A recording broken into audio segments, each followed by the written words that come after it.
Chapter 541. The tactical ghost plan actually had a bit of a connection with Liu Yao. That year, during the battle with the Church of Jinling, an Izumo powerhouse took a piece of Hong Ronken's mutated flesh away for biochemical weapon research. To this day, the research has yielded results that have caused a great deal of trouble for the expeditionary army. At this moment, within Jingyi Garden, Liu Yao had just completed his cultivation for the day, with the gentle massages on his head from the Liao family sisters providing comfort at his side. Being struck by lightning came with a slight headache, and the delicate fingers of a beauty could greatly alleviate it. Just then, he received a mind communication from Yu Yanmei. After the connection was established, it turned out to be the most mind force consuming video call. There must be some important matter. Interestingly enough, since gaining this ability, the person who had video called him the most turned out to be Su Fu. It's really a fateful nuisance. Shaking his head to dispel the random thoughts in his mind, Liu Yao focused his attention on the person on the other end. Yu Yanmei's unrivaled beauty appeared on the screen. Her words carried a serious tone. Liu Ziazi, we've encountered trouble over here. She pointed her divine sword Tai towards another direction, and Bai Jingting appeared in the field of view. The old man bowed respectfully, then held up a disgusting monster, which was a recently captured tactical ghost. This kind of creature is incredibly tricky. Once it has physical contact with a living person, it can instantly assimilate and contaminate, and there's no cure for anyone below the blood exchange realm. Bai Jingting briefly described the features of the monster while holding it in his hand. The creature struggled fiercely, its mutated bone spurs desperately scratching to no avail. The flesh realm is not to be trifled with, not to mention Bai Jingting's body was enveloped in a layer of innate true qi. He continued, however, this thing does have a weakness, it's quite afraid of fire. Blistering true qi surged out, instantly igniting the tactical ghost, turning it into a screeching torch. Liu Yao voiced his confusion. If that's the case, what's the difficulty? Mecha and battle armor were all fully enclosed structures, plus flamethrowers and a host of expert fighters accompanying the army. It shouldn't be difficult to deal with such creatures. Yu Yanmei pulled the camera back to herself and said, originally, I didn't want to bother you, but you'd better see for yourself. With that, she moved at high speed as though heading somewhere. Along the way, Liu Yao saw many mecha warriors with flames spurting from their arms, turning the gruesome monsters into screaming torches, further confirming his own speculation. But the next second, he realized he had made a huge mistake. Far in the distance, there was a gigantic mass of flesh. This mass was as large as a sports stadium, its surface covered with repulsive sinew and countless human faces and limbs protruding unevenly, revolting to behold. These faces emitted piercing wails, the clearly visible sound waves spreading out, evidently a terrifying mental attack. Yu Yanmei sighed, recognize this thing. Liu Yao nodded, glanced at the Liao family sisters, and said with emotion, it's very similar to the monster from Jinling that year. Speaking of which, I've killed quite a few of them with them, truly a cursed connection. As he spoke, tactical ghosts with strange postures ran over quickly and merged with the colossal flesh mass. At the beginning, the soldiers easily exterminated these ghostly things with their armor and flames. Yu Yanmei explained, but it seems as though they have spirit wisdom, for they no longer fought alone but started to conglomerate. Now, no one can approach within 10 miles, and the bombardments have little effect. As soon as her words fell, the sound of cannonballs tearing through the sky screeched above, and 2 balls of fire burst on the massive flesh mass, blowing deep pits into it. But the holes healed up in just a few breaths. At this time, Yu Yanmei somewhat reluctantly moved the camera to Yun Qinglan. Clearing her throat, Yun Qinglan curtsied and spoke crisply, True Lord, I have interrogated the prisoners, and Izumo plans to deploy these monsters in the Divine Land. This is the otherworld version of biological weapons, and it's especially heinous. Liu Yao's face darkened. I'm aware of the situation, leave it to me. After ending the communication, he pondered over which method to use to deal with the oversized meatball. The Creation Immortal Boat's particle beams, the Super Hornet fighter that the Star Alliance country sponsored within the space-time bubble, or even heading back to Blue Star now to purchase aerial incendiary bombs would all be viable options. But using the Creation Immortal Boat would consume too much energy, requiring a recharge after just one use. I'll go with the existing technological weapons, so I don't have to hassle back and forth and delay my cultivation. Having made his decision, Liu Yao took out a pile of bottles and jars from the space-time bubble and examined them. It's going to be the Super Hornet then, with its mounted white phosphorus shells and GBU-37 sure to let the monster enjoy it. It was at this moment, Liao Qi, who had been by his side, suddenly spoke up. "Liu Yao, are you planning to take care of that monster with a plane? I can also fly one, how about I go instead so you can rest at home and recuperate?" She had learned to fly a plane after a battle on the western frontier, now she volunteered to shoulder some of her beloved's burden. Of course, she also wanted to revel in the thrill, as she dearly missed using modern weaponry to clear the ground back in the western frontier. Liu Yao had no objections, and besides, his divine thought was attached to her magical treasure, allowing him to provide remote support at any time. "You can go, I'll just explain to you how to operate this fighter jet." Liu Yao explained to Liao Qi how to operate the Super Hornet, especially how to manage the weapons systems. With her spirit refinement firmness, she memorized everything after just one explanation. Next, Liao Qi entered the cockpit, and with the help of 3 spiritual sparrowhawks, the fighter jet was lifted into the air to ignite. The Super Hornet weighed 16 tons, which was a weight even Liu Yao himself could lift. But for the 3-corps formation great demons, each nearly 6 meters in body length and with a wingspan of 10 meters, this task was trivial. The demons stretched out their giant claws, gripping the front, middle, and tail segments of the plane, respectively, and flapped their wings. Sand and stones whirled in the vortex they created, stirring up gale force winds of level 10, while several thick trees emitted creaking groans, unable to bear the strain.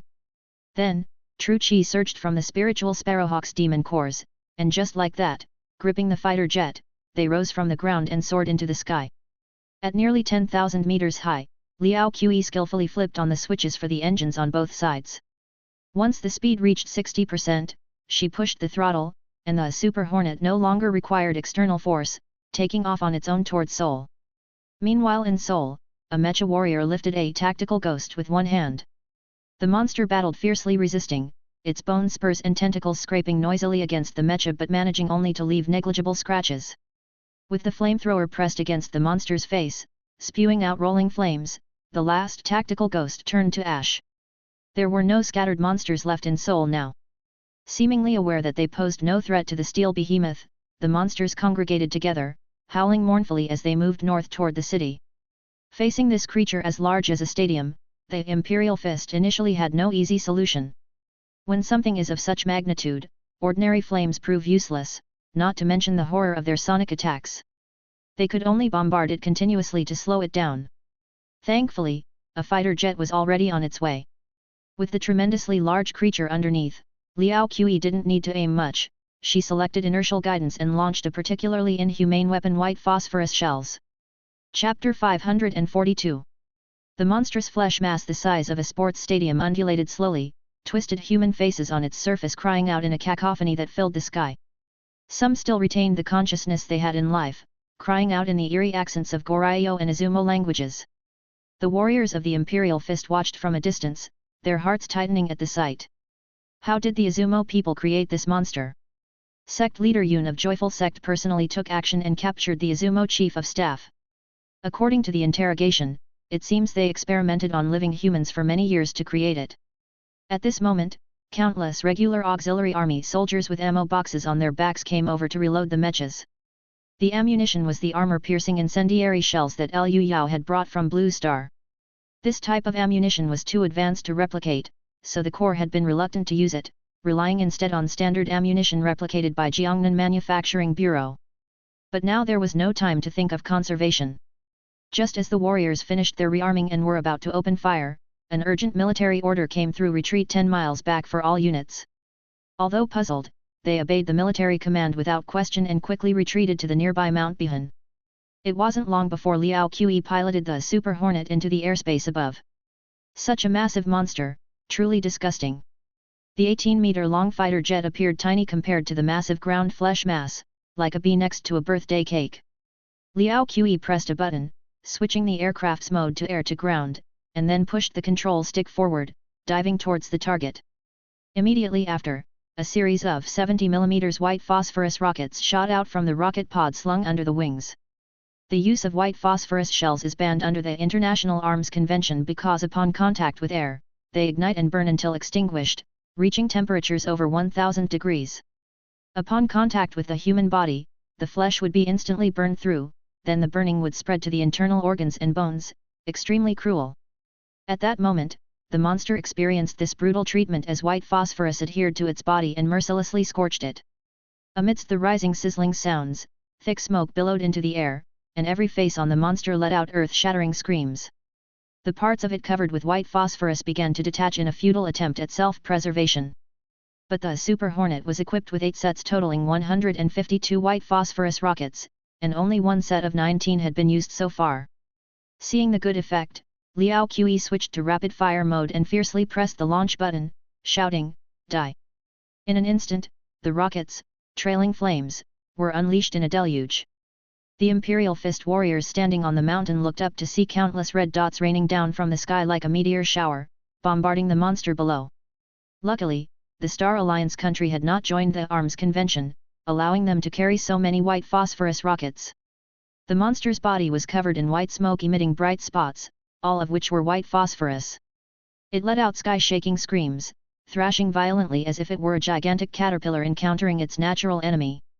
In no time, the white phosphorus had penetrated the outer layer and was slowly infiltrating its insides. Swarms of smoke rolled, darkening the sky and filling the air with an unbearable stench of charring. The monster's body gradually turned into chunks of coal that had been lit, bound to turn to ash eventually.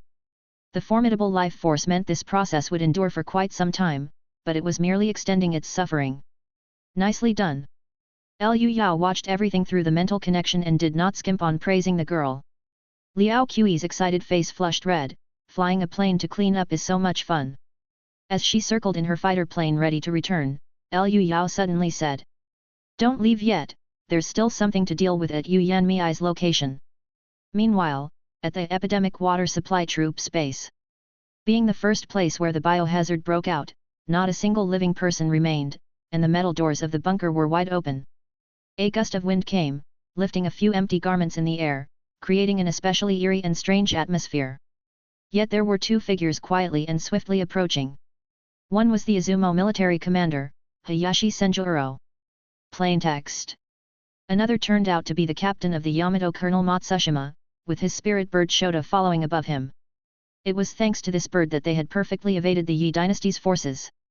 At this moment, the 2 stood before a massive metal door, the sole entrance to the underground laboratory. They were here to retrieve the experimental data of the tactical ghost. Remembering the disgustingly eerie creature, Colonel Matsushima felt a twinge of fear. "Commander, perhaps I should wait for you above." Hayashi Senjuro gave him a cold glance. This fool had doomed the Yamato, and had the spirit refinement warriors not been so scarce, he would have died numerous times over. And now he even dared to show reluctance to fight, which was utterly intolerable. Hayashi Senjuro said coldly, "Colonel Matsushima, I must remind you that even the Emperor is highly concerned with what's below, it must be treated with utmost importance." Colonel Matsushima nodded with a smile, "Rest assured, I am ready to redeem myself through meritorious deeds." "Good that you understand," Hayashi Senjuro said. "While the Shina deal with the creatures, we shall act swiftly and decisively."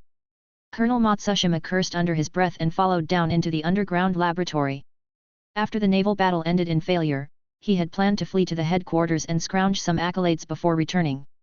Unexpectedly, not only had the military been thoroughly defeated, but the underground laboratory also encountered complications. The 2 delved deeper along the silent corridors, the scenes growing increasingly bizarre. There were jars containing organs, and deformed humans frozen in blocks of ice. A biochemical laboratory that conducted experiments on living humans was bound to be a horrific sight. Colonel Matsushima wondered why the Emperor seemed to place such high value on this place, to the point of sending them personally. While contemplating, the 2 reached the deepest part of the facility, where the office of Lieutenant General Ishii, the lab's overseer, was located. Given the chaos outside, his chances of survival were slim. The very thought infuriated Hayashi Senjuro. The original plan was for the troops to retreat to Busanport and watch the tactical ghosts unleash their power. But before they could evacuate, a severe accident occurred in the lab, with their own men becoming material for the tactical ghost's incubation. "The research data should be inside that safe. We grab it and go." Hayashi Senjuro ripped the metal door of the office off its hinges and strode inside. But upon entering, he froze on the spot. Colonel Matsushima, following behind, also stopped dead with a look of shock. There sat Lieutenant General Ishii, who was expected to be more dead than alive, at his desk, smiling at the two of them. This scene was eerily bizarre, especially since two experts were unaware of his presence just through a wall. For he no longer possessed the aura of a living person, resembling more like a piece of stone. Hayashi Senjuro probed without betraying any emotion, "Lieutenant General Ishii, so you're still alive?" Lieutenant General Ishii's smile grew even more sinister. "Yes, I've never felt better. The Emperor has ordered me to retrieve the research data on the tactical ghost. It's in this safe. Please tell His Majesty that the experiment was a great success." Their exchange of duties proceeded as if nothing was amiss. After confirming there were no problems, Hayashi Senjuro signaled to Colonel Matsushima with his eyes. The two of them backed out of the office, and just as they were about to step out, Lieutenant General Ishii suddenly asked with a laugh. "Would you like to join? It really is quite wonderful." "No need, Lieutenant General Ishii," Hayashi Senjuro replied, eager to avoid further trouble, and quickly retreated. Lieutenant General Ishii's body remained immobile, but his neck twisted 180 degrees to stare at them. He coaxed. "Are you sure you won't reconsider? This is something even His Majesty eagerly anticipates, he. Returning to the surface with the research materials, their mood was somewhat somber. The encounter had been too bizarre, especially Lieutenant General Ishii's last words. Why would the Emperor wish to become such a monster? Colonel Matsushima sent his spirit bird aloft to scout, as they prepared to retrace their steps. But their expressions changed drastically in the next second. They were blocked by a man and a woman. Front and back it was Yu Yanmei and Bai Jingting. Chapter 543. Yu Yanmei, Bai Jingting. Hayashi Senjuro and Colonel Matsushima naturally knew of the enemy's two strongest, even possessing very detailed intelligence, and immediately recognized them. Seeing that the opponents had already been waiting here, and his own spirit birds had not issued a warning, Matsushima felt a surge of panic. The next second, his ominous premonition came true. A particularly huge spiritual sparrowhawk, with their shota in its beak, casually descended. It turned out that 3 spiritual sparrowhawks that came with Liao Kui had discovered the green pheasant scouting high in the sky, as well as the 2 stealthy Izumo people on the ground. The 3 sparrows, having great spiritual intelligence, caught the enemy's spirit bird and immediately found Yu Yanmei, leading to the current scene. Colonel Matsushima's face was distorted with rage and grief as he shouted, "Shota!" This was a companion he had raised from a young age, with whom he shared an immense bond. Sadly, the spirit bird's neck had been broken, and it would never be able to respond to him again. Hayashi Senjuro knew that today's battle couldn't end well. He tightly guarded the documents on tactical ghost on his back and gripped his cross-shaped spear, ready to fight desperately. At the same time, he said to his companion, "Matsushima, in a narrow path the brave shall prevail. With our sincere cooperation, you can carve out a bloody path." But after speaking, he felt something was off. Turning his head to glance at his companion, he saw a face filled with grief and anger, which seemed too stiff, almost fake. "A decoy!" Hayashi Senjuro reached out to touch him and, with a puff of smoke, his companion left behind only a piece of clothing on the ground. Clearly, he had used a ninjutsu technique to escape. "Damn it!" Hayashi Senjuro cursed. That dog actually fled the battlefield once again. Yu Yanmei and Bai Jingting pressed forward. Both of their attention was focused entirely on this Izumo governor stationed in Goryeo. Yu Yanmei said coldly, "Elder Bai, leave this wretch to me. You just support from behind." Bai Jingting nodded, firmly locking onto the enemy to prevent his escape. Next, Yu Yanmei's whole demeanor transformed into a sharp sword, slowly approaching the enemy with an intense sense of oppression. Hayashi Senjuro clenched his teeth and decided to strike first. Without any hesitation, he thrust out the cross-shaped spear in his hand. Wind-riding dragon technique. This thrust was like a cannonball being fired, targeting Yu Yanmei's heart with terrifying force. The move appeared mighty on the surface, but its core relied on the word control, which could change the thrust's direction in an instant. Therefore, Hayashi Senjuro's real target was the head. He had held back some strength in his hand, ready to switch attacks at any moment. Confronting this feint, Yu Yanmei's reaction was far beyond what was expected. She neither dodged nor drew her sword to counterattack. Instead, she reached out to grab the spearhead. "You Shina woman are courting death." Excitement clouded Hayashi Senjuro's mind, and he added more force to the thrust, aiming it with all his might. Disabling an opponent's hand would be great too. But the next moment, he realized something was amiss. seasoned experts shouldn't be so foolish. But it was too late. In a thunderous roar, the head of the cross-shaped spear was caught in Yu Yanmi's hand. The dispersing energy scraped away half a foot of soil beneath their feet, sending Yu Yanmi's hair flying. But that was all. Hayashi Senjuro looked at her unscathed hand, clearly feeling the indestructible will emanating from it, and exclaimed in shock, Golden body realm. You've broken through. Yu Yanmi couldn't be bothered to exchange words. She squeezed her hand and with a clang, the crisp sound of the cross-shaped spear breaking could be heard. Then, she reversed the broken spearhead and thrust it into the enemy's forehead. The brain was the greatest vulnerability of high-tier martial artists. Hayashi Senjuro fell to his knees with an unwilling look on his face, before becoming motionless. Bai Jingting, who witnessed the entire scene, paid his respects with a complex expression and a salute. Congratulations, our imperial city has gained another great grandmaster. Yu Yanmi bowed with her fists and replied, it was just luck. Elder Bai's contributions in this expedition are countless, the imperial court will surely reward you with gold, and I believe you will also break through soon. Bai Jingting had not managed a breakthrough despite his age, while a junior had done so, he now said with a hint of melancholy, thank you for your auspicious words. As the two conversed, they took out the documents strapped to Hayashi Senjuro's back. Being spirit refinement experts, they quickly perused the documents with a 10-line glance. There really is a den of evil beneath us. Bai Jingting exclaimed angrily. Such wicked things must not be allowed to remain. I will summon the military soldiers now and burn this accursed place to the ground with fire. Yu Yanmi held the divine sword Taie and communicated with her little man for a moment before saying. The complex below is vast and intricate, reckless entry could lead to casualties. There is another way to handle this. Elder Bai, let's step back. After speaking, she led the somewhat puzzled Bai Jingting away from the location of the epidemic prevention water supply troop. A few minutes later, the faint sound of activity came from the sky. It was Liao Qi coming in a plane.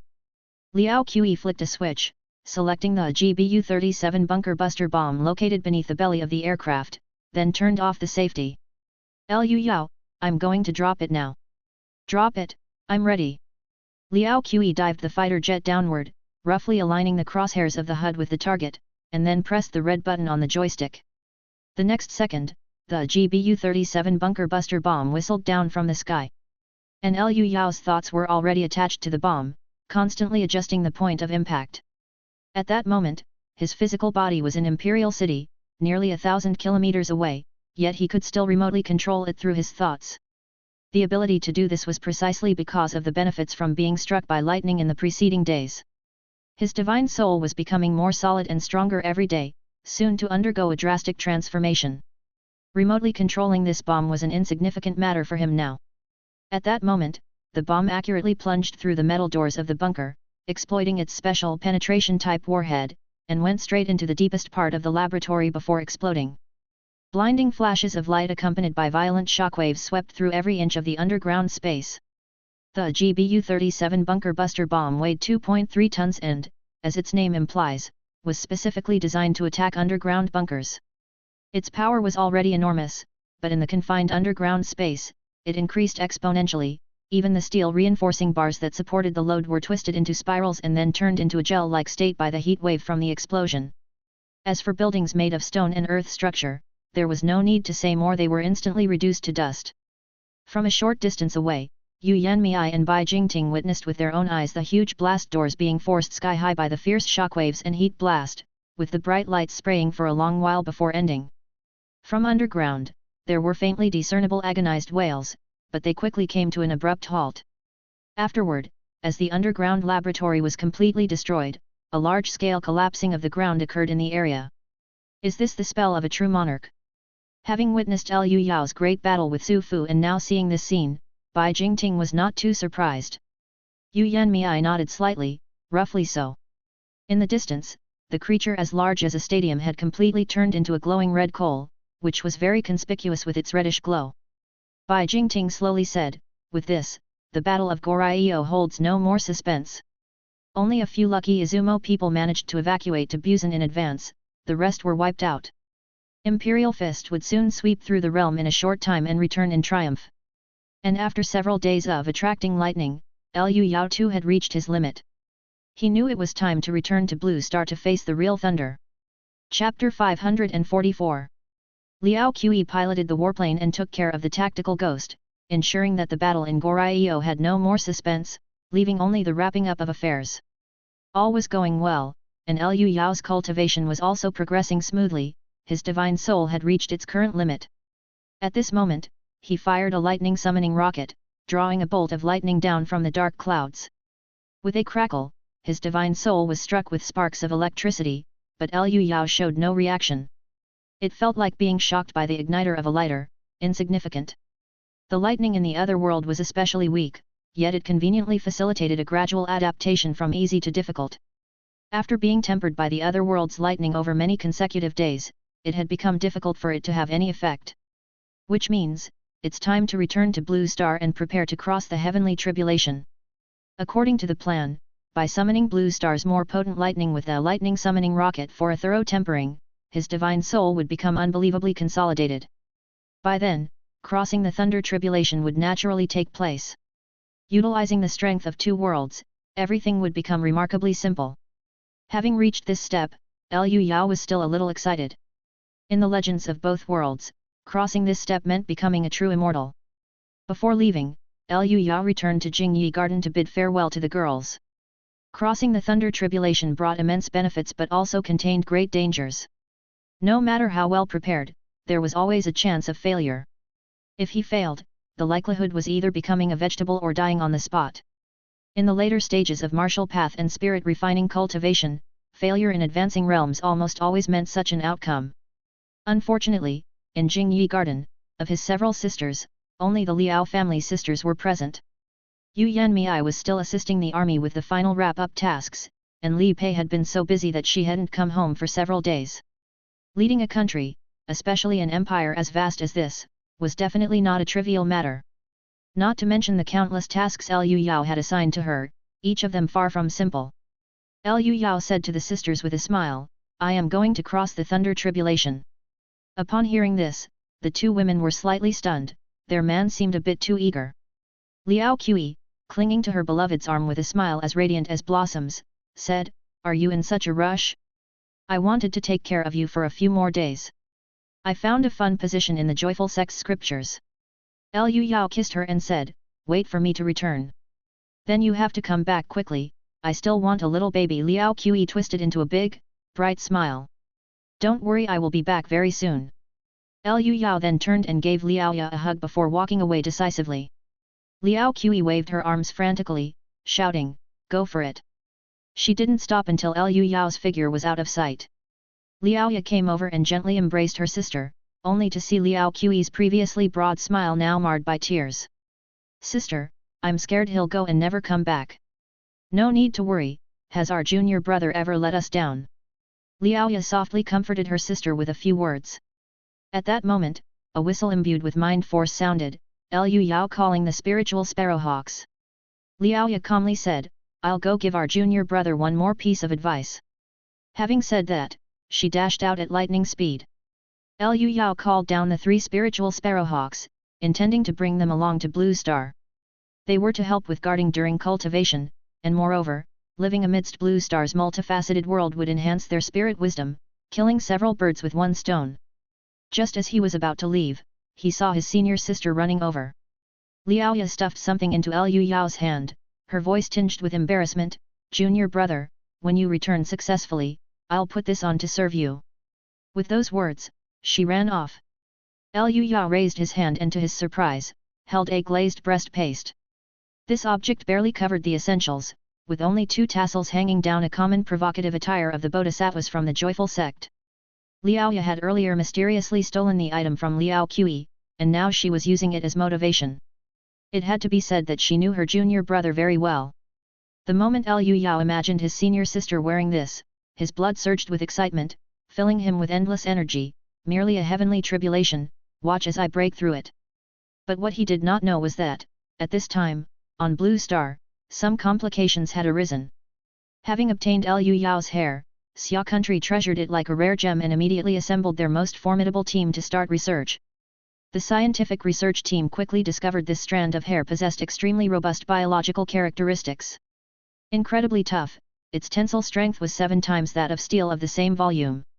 It was highly resistant to high temperatures, with a melting point that astonishingly reached 1500 degrees, the same as steel. At the same time, its resistance to extreme cold, strong acids and strong alkalis far surpassed that of steel. Even more astonishing was that the DNA sequence revealed Liu Yao was still a pure 100% human. If he could be this formidable, other people could also become supermen. The researchers were exhilarated by this discovery. But then, there was no then. This hair was, in essence, just an extremely robust material and did not contain the secret of Liu Yao's cultivation, much less the possibility of what some people wished for, such as mass-producing supermen. Even replicating this material was difficult. After all, humanity had not yet fully understood substances like spider silk, which are also far superior to steel. This few strands of hair might promote the advancement of material science, but that was about it. While Xia country was feeling somewhat disheartened, some countries were not even in the position to feel discouraged. There are no absolute secrets among major nations, and the other powerful countries on Blue Star quickly learned of Xia country acquiring Liu Yao's hair. The upper echelons of many countries realized something: supermen have nationalities. He evidently values Xia country more. The combination of these two factors would inevitably profoundly affect the international order, and thus, some people started causing trouble again. Today, a strange argument suddenly appeared on the internet: does Blue Star really need a Superman? Is an unregulated human-shaped nuclear weapon reasonable? Once this statement was made, it immediately sparked widespread discussion and reflection. It was at this time that Liu Yao returned, preparing to undergo the heavenly tribulation. Blue Star. The capital of Xia country was also in its thunderstorm season, and Liu Yao easily found a storm cloud while riding the spiritual sparrowhawk. Launching a lightning summoning rocket, he tested the thunder by drawing down a bolt. What used to be a pain strong enough to make a person roll on the ground was now at most equivalent to the zap of a leaking electric scooter's battery. Although there were still some spasms and a tingling sensation, the unbearable intense pain was gone. Liu Yao declared contentedly, after using Blue Star's thunder to temper myself further, I'll be able to cross the heavenly tribulation. What he was most interested in about the thunder tribulation realm was the ability to fly using his own power. After the battle with Sufu, watching his opponent fly in the sky, Liu Yao was secretly envious. After all, who wouldn't want to fly on their own? Next, Liu Yao excitedly baited the Blue Star's thunder to strike him, and the progress was very smooth, anticipating that it would take 3 days to fully adapt. Meanwhile, the online public opinion was fermenting more and more seriously. Just as Liu Yao was making thorough preparations to undergo the heavenly tribulation, things finally started to go awry. Negative energy suddenly surged. Chapter 545. Now on the third day back on Blue Star, Liu Yao had fully adapted to the lightning of Blue Star, which he had harnessed using lightning summoning rockets. With that in place, it was time to fly into the thunderclouds and experience the tempering of the Sea of Thunder. Today Liu Yao had done nothing but relax his entire body and mind, adjusting to the optimal state in preparation for his tribulation. But at this crucial moment, he suddenly realized something was amiss with the willpower on Blue Star. He had painstakingly cultivated an image of abiding by the law and actively integrating into society, even frequently live streaming, and it was hard-earned that positive willpower accounted for more than 70%. But all of a sudden, positive willpower was only at 60%. What happened? Liu Yao pulled out his cell phone and went online, and when he saw the hottest video at the moment, he immediately understood what had happened. The video was from a famous talk show on Oya Federations Today. The host was a blonde, blue-eyed middle-aged man in a suit and tie, and a Xiaoyi pundit was speaking his mind. A Superman named Liu Yao has high support rates on social media, and wherever he goes, he is greeted with cheers and applause. Religious groups even proclaim that he is God's favorite child. But is that really the case? We are fortunate today to have the renowned critic Mr. He Shenchuo, who will share his thoughts with us. He Shenchuo was of Xia descent, but he did not say a single good word about Liu Yao, and said sternly, "The so-called Superman, he resembles more of a mutant, a severe threat to the entire human society. I don't understand why governments around the world allow him to exist. Such dangerous molecules should be firmly under control." The host elegantly raised his hand and asked, "Do you have any specific suggestions then?" He Shenchuo took a deep breath and said gravely, "I suggest that the permanent members of the United Nations establish a special agency to constantly monitor Liu Yao and bring him under the control of all humankind. Such statements actually gained quite a number of followers, and countless people left comments saying, "Uncontrollable risks are the most frightening, mutants need regulation. Superman does indeed need restrictions." Referencing the plot of Watcher, Superman only leads to nuclear war, destroying Blue Star.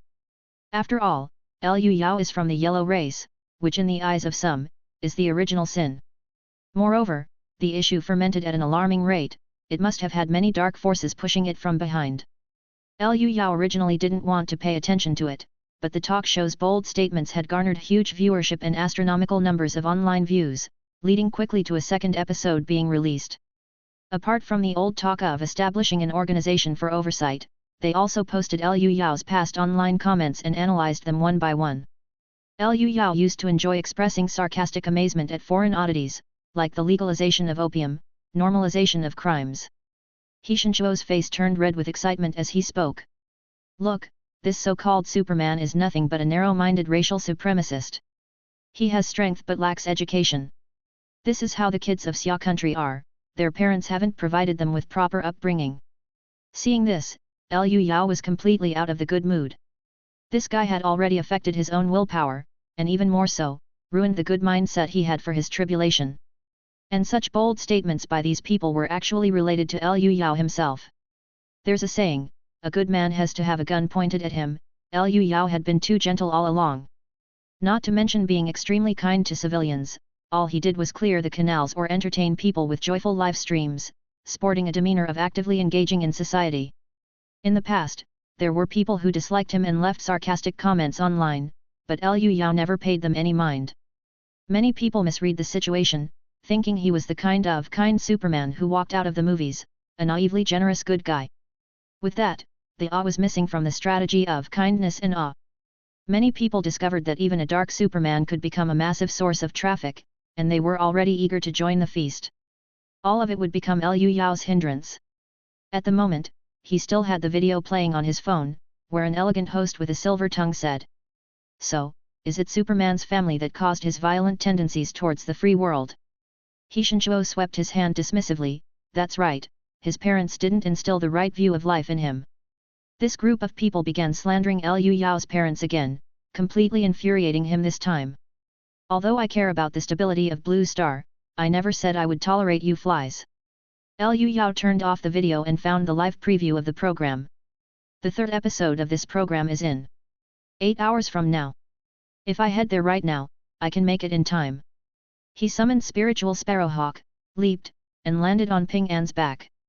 The spiritual Sparrowhawk seemed to sense its master's bad mood, screeched and took off into the sky, heading towards the Oya Federation in the southern part of the continent. The Oya Federation occupied a whole continent, originally a place of exile for criminals, known for its bizarre thinking and bold actions.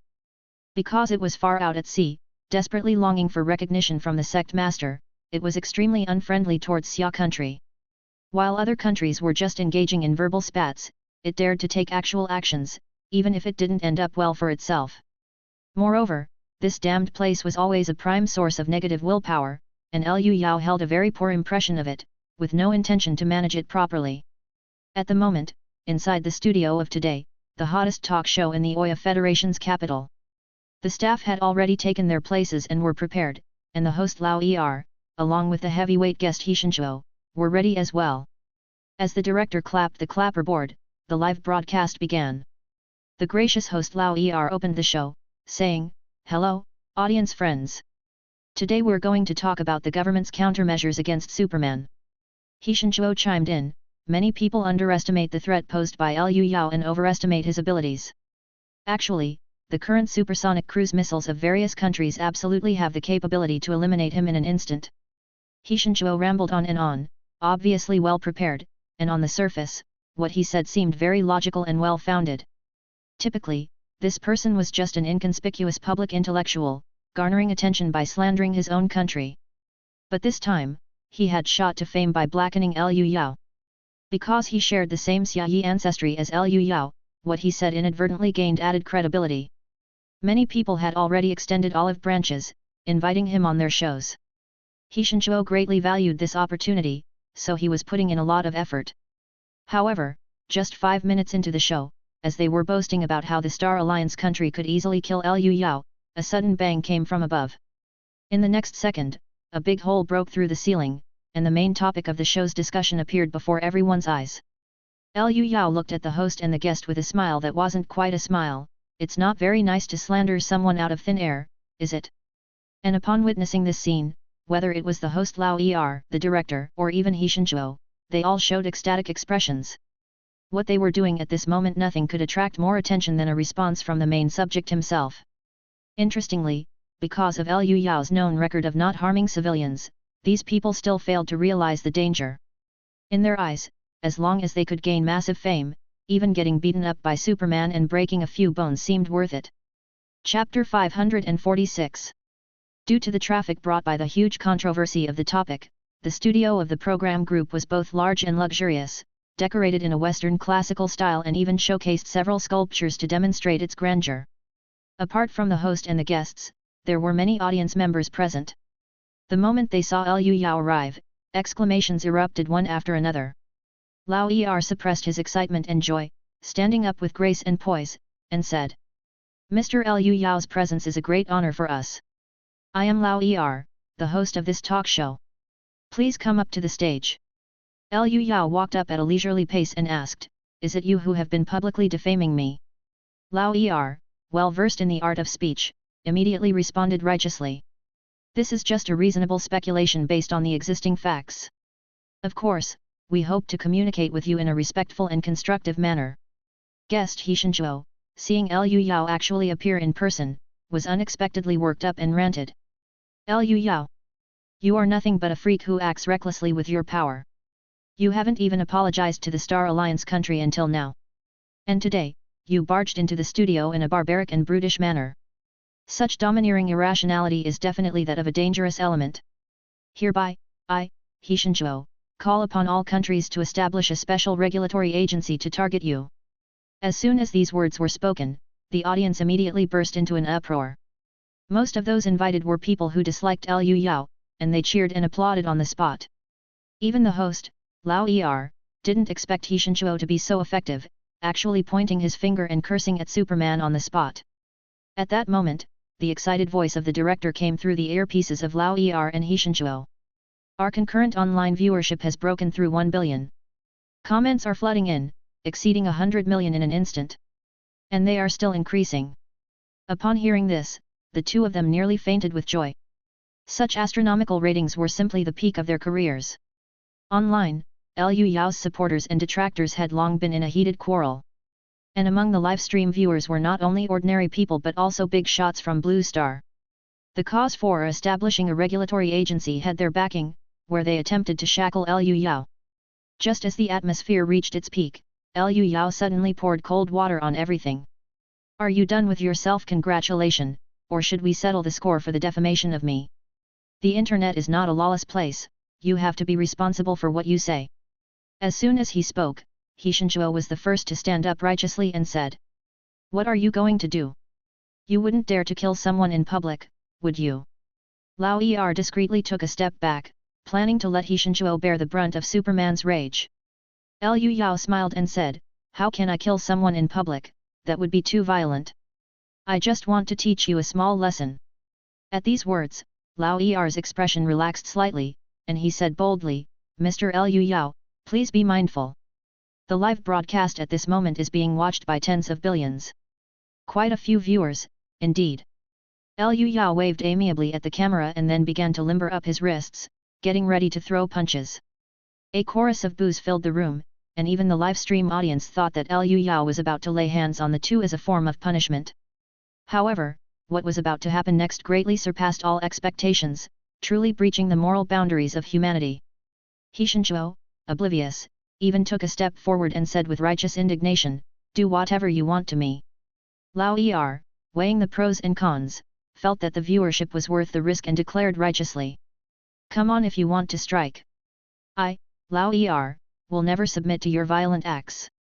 The two of them appeared as if they were competing to be the first to nobly sacrifice themselves, while the audience on site also surrounded them with righteous indignation. Many social celebrities from Blue Star also took to their social media platforms to denounce Liu Yao's violence, supporting Lao Er and He Shenchuo, seeking to ride the wave of attention. Many public intellectuals and prominent social media personalities were outspoken. Liu Yao's actions have seriously affected the image of the overseas Xiaoyi people. We must make it clear to the world Xiaoyi people are cultured and gentle. Amidst this turmoil, Liu Yao looked at the Greek sculpture in the studio, named the Centaur tormented by Eros, and spoke. You really don't shed a tear until you see the coffin. Next, I will perform the Centaur fusion technique. Everyone was full of question marks, not understanding what he meant. Liu Yao revealed a philosophical smile, first pointing at Hishinchuo, I'm going to put your head. And then pointing toward Lao Er, inside his ass. Hearing such brutal words, everyone was horrified and their faces changed color, even the most twisted of people were stunned. They even doubted if they had heard or understood wrongly. The next second, Liu Yao flashed forward and grabbed the necks of both men. Lao Er immediately screamed, Mr. Liu Yao. Wait a minute, wait a minute. You can't do this. Hishinchuo roared even louder, let me go. I have Star Alliance country citizenship. Both men struggled with all the strength they had ever mustered, emitting roars full of anger, humiliation, and regret, but it was all in vain. Liu Yao brought them in front of the camera and said with a smile, Hello, friends in the audience, what comes next will be thrilling. At this moment, countless people held their breath, staring intently at the screen. Liu Yao didn't make them wait long, he held Lao Er down with one hand while pressing Hishinchuo's head with the other, finding the right angle and forcefully shoving it. Amidst sky-piercing screams, the interview show with the highest viewership on Blue Star joined the host and the guest into one entity, and at first glance, it looked quite like a centaur. Lao Er struggled amidst indescribable pain, trying to shake off the burden behind him. And Hishinchuo was also experiencing extreme pain, exerting all his strength to pull his head out. But the joinery between the two, forming an elastic framework, only caused more intense pain whenever they tried anything. For a time, the centaur roared passionately, filled with an unstoppable life force. Liu Yao looked at his masterpiece with satisfaction and clapped his hands, mission accomplished, congratulations are in order. But the audience at the scene collapsed to the ground, panicking and retreating as they yelled. Oh my god! Holy shit! Ah! Some of them drew crosses in front of themselves, calling out God's name, others were so horrified they covered their mouths, and still others took out their phones to capture the moment. Those watching the broadcast also had their tender hearts shockingly impacted, leaving an indelible impression. Liu Yao took a deep breath, feeling his thoughts flow smoothly and in a good mood to face the heavenly tribulation, cheerfully said. That's all for today. Oh right, put their medical bills on my account. As soon as he finished speaking, he vanished in a flash to face his tribulation. Online, those who had been criticizing and defaming Liu Yao were now frantically deleting their comments. Superman had more sinister tricks up his sleeve than just killing. If you were made into a centaur, you'd have no face to mix on this planet. And those secretly tampering with regulatory agencies quickly called a halt. Only the Star Alliance country was not quite willing to let it go and tentatively sent a note to the Oya Federation proposing the use of newly developed advanced weapons for military action against Superman. It was just a casual suggestion, but to everyone's surprise, the Oya Federation actually agreed.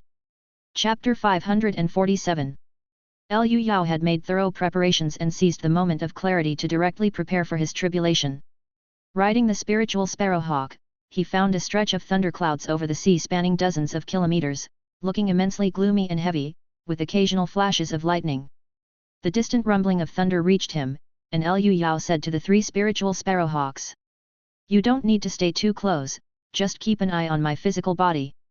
With those words, his divine soul left his body through the forehead, with his mind shifting to it, causing his physical eyes to glaze over. The three spiritual sparrowhawks cried out together, as if bidding farewell and blessing him. Liu Yao waved his hand and resolutely charged into the flashing lightning within the dark clouds. Instantly, the surroundings turned pitch dark, and the next second, all the free charge within the clouds converged towards him, creating a dazzling light that tore through the darkness. Boom boom boom! Thunder exploded, and a lightning bolt over 10 kilometers long completely engulfed Liu Yao. This was not the fine thunder summoned by a lightning summoning rocket but a full-force version. An indescribable roaring, dizziness, and intense pain filled his mind. It was as if a heavy metal rock band was holding a concert in his head. And before the sparks of the first lightning strike had finished, another lightning bolt entwined around Liu Yao. ruthlessly hammering Liu Yao's feeble divine soul with the mighty will of heaven and earth. At this moment, he felt as though he was a bean thrown into a millstone, about to be ground into dust. Fortunately, after undergoing a gradual and systematic baptism by the lightning in both worlds, his soul had solidified to the limit, and he was still holding on. Other spirit-refining practitioners would never imagine that someone in the world could preview heavenly tribulation beforehand, which would make crossing thunder tribulation seem easy to grasp when the time came. But things were not so simple, for the lightning strikes did not come in single file as in the Calabash brothers saving Grandpa. Suddenly, one after another, lightning bolts converged from all directions and struck Liu Yao. The whole sky thundered and roared, with Liu Yao blinded by the brilliant flashes, looking from afar like a glowing white cocoon. At that instant, he no longer felt pain, but instead felt airy and almost transcendent, as if ready to ride the wind away. Liu Yao inwardly cried out in alarm. This was no good sign, it meant his consciousness was about to disperse. Arg! He shouted to maintain clarity, mobilizing all his strength to contend with the heavenly might. If he lost consciousness now, it would all be over, and the best outcome would be becoming a vegetable. More relentless lightning strikes kept coming, mercilessly striking Liu Yao. While he strained to keep his thoughts from scattering, he wholeheartedly embraced the baptism of the lightning, understanding the heavenly might within, or rather, the will of the planet. It contained no intention of killing or anger, only a self-operating routine that followed its own laws. Indeed, the heavens and earth are heartless. Liu Yao could not help but sigh. Lightning strikes hit him one after another, like a master swordsmith swinging a hammer, repeatedly and vigorously striking. Gradually, all impurities in his soul were expelled, and the essence was repeatedly folded and hammered countless times, solidified to the utmost extremity of the limit. In a certain moment, just when Liu Yao thought he could not hold on any longer, he suddenly felt his soul become incredibly substantial, as if gaining physical form. Subconsciously clenching his hands into tight fists, he felt an extremely real sensation. This wasn't an illusion, his soul had truly gained substance. At this moment, the damage caused by the lightning gradually lessened, replaced by a warm and soothing sensation, as if spring breezes were caressing his face. Liu Yao felt as if he was bathing in a hot shower. Once the scalding sensation passed, comfort and pleasure followed. On closer inspection, the lightning that had struck his body had disappeared and was astonishingly absorbed by his soul. His soul absorbed the energy contained within the lightning, growing at an astounding rate. Previous injuries healed in a few breaths, all intense pain as if it were an illusion. From then on, the roiling thunder became a nourishing tonic. Destruction breeds life anew, life and death cycle in succession, this is nature. Liu Yao let out a long sigh in his divine soul form. He looked at his palm, where bones, flesh, tendons, and membranes were visible in perfect detail, along with blood vessels, through which blood faintly flowed. As his divine soul continuously absorbed the lightning, a thump-thump could vaguely be heard in his chest, a heartbeat. He was fully alive. The heavenly tribulation had been crossed. It was as if Liu Yao had absorbed all its energy, the dark clouds dispersed in an instant, and sunlight streamed down. The 3 spiritual sparrowhawks flew over carrying his body, and with a thought from Liu Yao, his divine soul instantly returned to his orifices. He opened his eyes, and a flicker of lightning surged within. While he was crossing thunder tribulation, the situation in the capital of the Oya Federation below was far from peaceful. The broadcast studio was in the city center, and after the incident occurred, ambulances arrived swiftly. Lao Er and Hishinjuo, with the strenuous help of the medical staff, struggled to separate from each other. But the outcome was not looking good. The human body is both strong and fragile. Once muscles are damaged, they can never fully recover. Host Lao Er would have to live with diapers for the rest of his life. As for Hishinjuo, due to brain hypoxia, he would now suffer from cognitive disorders and coordination impairment in his limbs. Even worse, the live global broadcast of the two combined into a centaur had turned them into a laughingstock around the world. They would now be a staple in memes. Liu Yao's actions had stirred up strong reactions, and the entire Oya Federation was essentially swamped with negative sentiments. But he didn't care at all. This god-forsaken place was already the leading producer of negative sentiment. The locals loathed him, the yellow-skinned Superman. And with a total population of just over 20 million, it wasn't worth his effort to take seriously, so Liu Yao did not plan to stay and develop ties. Once he was done enjoying himself, he would leave. But some people just wouldn't have it. Citizens from all over the Oya Federation started massive protest marches. Oppose the act of terrorism. Our security is under severe threat. Bring the criminal to justice. Death to the yellow-skinned monkey. People waved signs and chanted slogans or voiced their outcry over social media. And the military was impatient to claim that they were ready to wage war against Liu Yao. At that moment, the whole world thought the Oya Federation had gone mad. Netizens from various countries questioned. This country with just over 20 million people, whose army, navy, and air force combined totals only 60,000, dares to provoke Liu Yao. Don't they know that even the Star Alliance country endured major embarrassment, and now the Oya Federation dares to use nuclear weapons? Are they looking for mutual destruction with a Superman? It's not surprising. A country founded by descendants of criminals is bound to be peculiar. After all, their ancestors were not the best of people, so it's only normal for the descendants to have bizarre ways of thinking. That's right, it's a freak country, where the intelligence of the politicians is only slightly better than that of kangaroos. Nobody could understand the country's moves or guess the intent behind them. Even though it eagerly served as a dog for the Star Alliance, charging into battles all over, the act of starting a war on their own soil against a Superman was truly unthinkable and baffling. But what did it matter? It didn't stop everyone from enjoying the spectacle. In the shadows, the Star Alliance country had already rapidly provided the latest models of electromagnetic railguns and laser weapons. They wanted to take this rare opportunity to test the effectiveness of such advanced weapons. And these weapons, as if taken right out of a science fiction movie, were the source of the Oya Federation's confidence. Chapter 548. The Star Alliance countries' troops stationed in the Oya Federation transferred a batch of the latest electromagnetic railguns and laser weapons with maximum efficiency. These had been the newly developed weapons that various countries were proactively researching, and the Star Alliance country had made some improvements specifically for Liu Yao. Mounted on unmanned tanks, from enemy detection to firing, everything was completed by the fire control system, entirely automated and unattended. The whole system seemed familiar, exactly like the upgraded version of the unmanned tanks that they had used against Liu Yao before.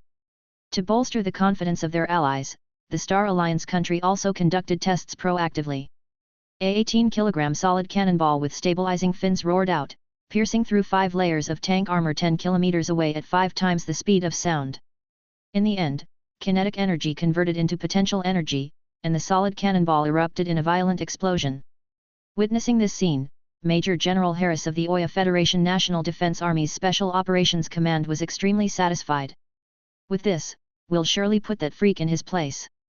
The Oya Federation was a nation with numerous immigrants, and Major General Harris was a man of Xiaoyi descent with yellow skin, yet he harbored deep-seated hatred for Liu Yao from the bottom of his heart. This phenomenon was not an isolated case. To demonstrate loyalty, the Xiaoyi were the harshest and most brutal towards their own kind, fearing rejection due to their yellow skin. Such people truly couldn't wait to flay Liu Yao alive. While the Oya Federation was jumping around, Liu Yao was immersed in the joy of his breakthrough. Just then, 3 spiritual sparrowhawks arrived, carrying his physical body, and he allowed his divine soul to return to his acupoints. Normally, the divine soul would turn into a ball of light and return to the third eye cup ointment, but now it overlapped perfectly with the physical body in human form, merging seamlessly as one. Every blood vessel, every muscle, even every nerve overlapped perfectly without even the slightest discrepancy. As soon as they merged, Liu Yao felt a strong current of bioelectricity surge throughout his body and couldn't help but shiver. In an instant, every cell came to life as if spring had returned to the earth, and they all rejoiced and leaped for joy. It was like when he was dying of cancer and drank 10-ingredient tonic soup for the first time. The feeling of vitality surging through his body, coming back to life, was unforgettable. He never thought he would experience it again. Liu Yao realized what was happening. This is divine soul nourishing the physical body. The physical body nourishes the divine soul, and vice versa. On the martial path, progress in the later stages had to be taken one step at a time, and it was extremely slow. But nourishment from the divine soul was the most natural form of cheating. With the spirit refinement realm, he could distinctly feel his body growing stronger at an incredible rate. He was rapidly crossing over the accumulation stage of the no-leak realm and stepping into the great achievement realm. And the magic of the thunder tribulation was just the tip of the iceberg. At this moment, there was a hint of thunder light in Liu Yao's eyes, with arcs of electricity playfully sparking. He had just broken through and couldn't perfectly control his power yet, so there was some dissipation. These arcs were one of the characteristics of the Thunder Tribulation realm divine thought as swift as electricity, which meant mind force could transform into an electrical current. As for how to utilize this power, Su Fu had already set the best example. Liu Yao stretched out his hand and slowly executed a technique from Regret of the Dragon. True Qi surged wildly like an invisible flame. The next second, blue arcs flashed by, as mind force formed an electromagnetic field that gathered and compressed the True Qi. Then, the palm strike traveled nearly 100 meters from the body, thundering down on the ground with a roar. The compressed True Qi suddenly expanded, and together with the palm's original kinetic energy, it exploded on the ground, blasting a crater 3 meters in diameter and 1 meter deep. Comparing favorably with the power of a 125 mm cannonball, Liu Yao nodded in satisfaction. Not bad, the Thunder Tribulation realm comes with the ability for long-range attacks. And this is just after the breakthrough. Sooner or later, I'll be able to make electromagnetic cannons with my hands like Su Fu. He was near the capital of the Oya Federation, and the commotion was quite big already, with people coming from afar, drawn by the noise. Seeing it was Superman, they hastily shouted and took out their mobile phones to film, even daring to approach closer. Liu Yao paid no attention to these people, as his focus was on the main event to come flying. Flying with his own strength. Just like before, Liu Yao's video went viral immediately after uploading, with every person on Blue Star in possession of a smart device clicking to watch as quickly as they could. Superman is still within the Oya Federation's territory. The good show is coming up. What's he doing? Just standing there for ages. Wait a minute, are my eyes playing tricks on me? Is he floating up? The audience saw Liu Yao's feet leave the ground as he slowly floated up, leveraging his divine soul that had transformed upon passing the heavenly tribulation to lift his fleshly body to the skies. Liu Yao felt rather uneasy lifting off the ground without anything to push against, and after rising continuously, he started to wobble. Fortunately, the martial path and spirit refinement had provided him with unparalleled control ability, and he swiftly balanced his body, soaring through the sky like a bird. Woohoo, awesome! The more adept Liu Yao became at flying, the more agilely he flew swoosh swoosh back and forth in the low altitude hundreds of meters above the ground, his agility and speed nearly matching that of sparrows. 3 spiritual sparrowhawks circled around their master, chirping excitedly and curiously. Liu Yao, touching their heads, felt a surge of pride. Too slow. Let's make it more thrilling. He put his hands and feet downward, then the True Qi rushed out from both the Laogong A cup ointment in his palms and the Yangchuan point in the solace of his feet simultaneously. The surging True Qi was focused by the magnetic field into a jet stream, like a jet engine propelling him to rapidly accelerate. With a boom sound, Liu Yao's speed surged to 500 km per hour, leaving a trail cloud behind as he shot straight into the high skies. Meanwhile, the people on the ground who were only holding their mobile phones now couldn't capture this scene any longer, and the live broadcast abruptly cut off. Viewers from all over the world, who were keeping watch in front of their screens, commented, "Superman finally can fly, and I am strangely not too surprised. I feel the same, I always thought there was something lacking, turns out it was the ability to fly. The way he flies looks like anti-gravity. I wonder what the principle behind it is. There are electric arcs flickering around him, it looks more like magnetic levitation. Wait, the live stream is back on." Superman crashed into a mountain. It turned out that as Liu Yao flew higher and higher, he suddenly encountered powerful turbulence, lost his balance, spun down from the sky and collapsed a small mountain. After all, it was his first time flying, so he wasn't very adept. Liu Yao got up from the rubble, dusted himself off, and didn't seem concerned at all. In fact, he was even more excited. He believed that with more practice, he would soon be able to keep up with the speed of the spiritual sparrowhawks. At that moment, he felt that cultivation was truly interesting, even aside from the pursuit of great power, just experiencing the different vistas of life was enough to make one totally immersed. At this point, some tourists were holding up their mobile phones to continue filming when they were suddenly interrupted by the Oya Federation soldiers emerging on the scene. The soldiers coldly requested them to leave immediately. It turned out the National Defense Army of the Oya Federation had already come over with the upgraded unmanned tanks. And just as Liu Yao was about to continue exploring flying, he suddenly felt an intense sense of danger. Chapter 549. The upgraded version of the unmanned tank looked more compact and was also more agile, arriving on the battlefield like lightning. There were a total of 6 tanks, 4 equipped with electromagnetic railguns, while the other two were armed with lasers. Following them were the standard Oya Federation National Defense Army and tanks, and fighter jets streaked across the sky. The scene was incredibly grand, but Liu Yao wasn't the slightest bit afraid. Good, bring it on. He knew far too little about the Thunder Tribulation realm, and nothing could unearth his potential better than a battle. In the blink of an eye, the unmanned tank's fire control system had firmly locked onto Liu Yao, calculating shooting elements such as wind speed and air humidity, with the electromagnetic railguns firing first. The mythical electromagnetic cannon looked similar to a conventional cannon from the outside. It didn't explode or produce flame when fired, just a plain metallic clang of impact. Though its roar was slight, its force was anything but.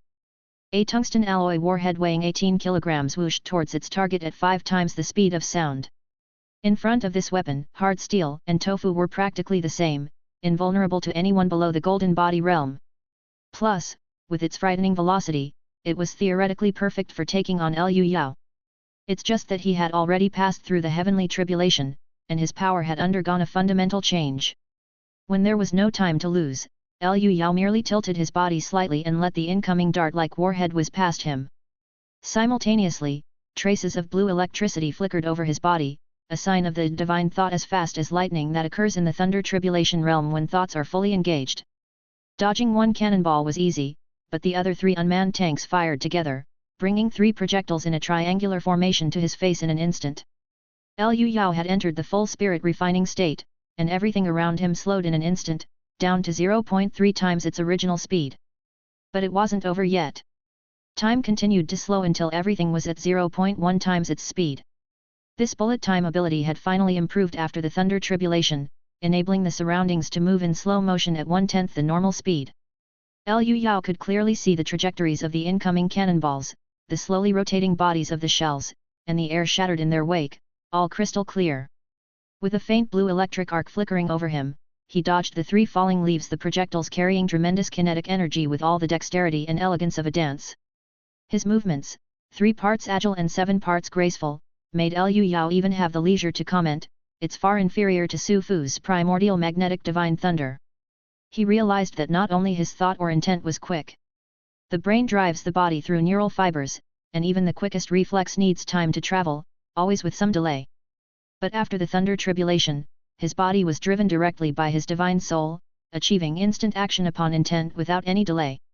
This was the true mastery of the divine soul over the body.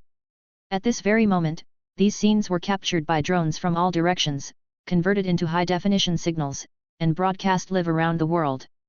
In the footage, Liu Yao strolled leisurely while the ground around him erupted into earth-shattering mounds, as if someone had tossed a brick into a lake.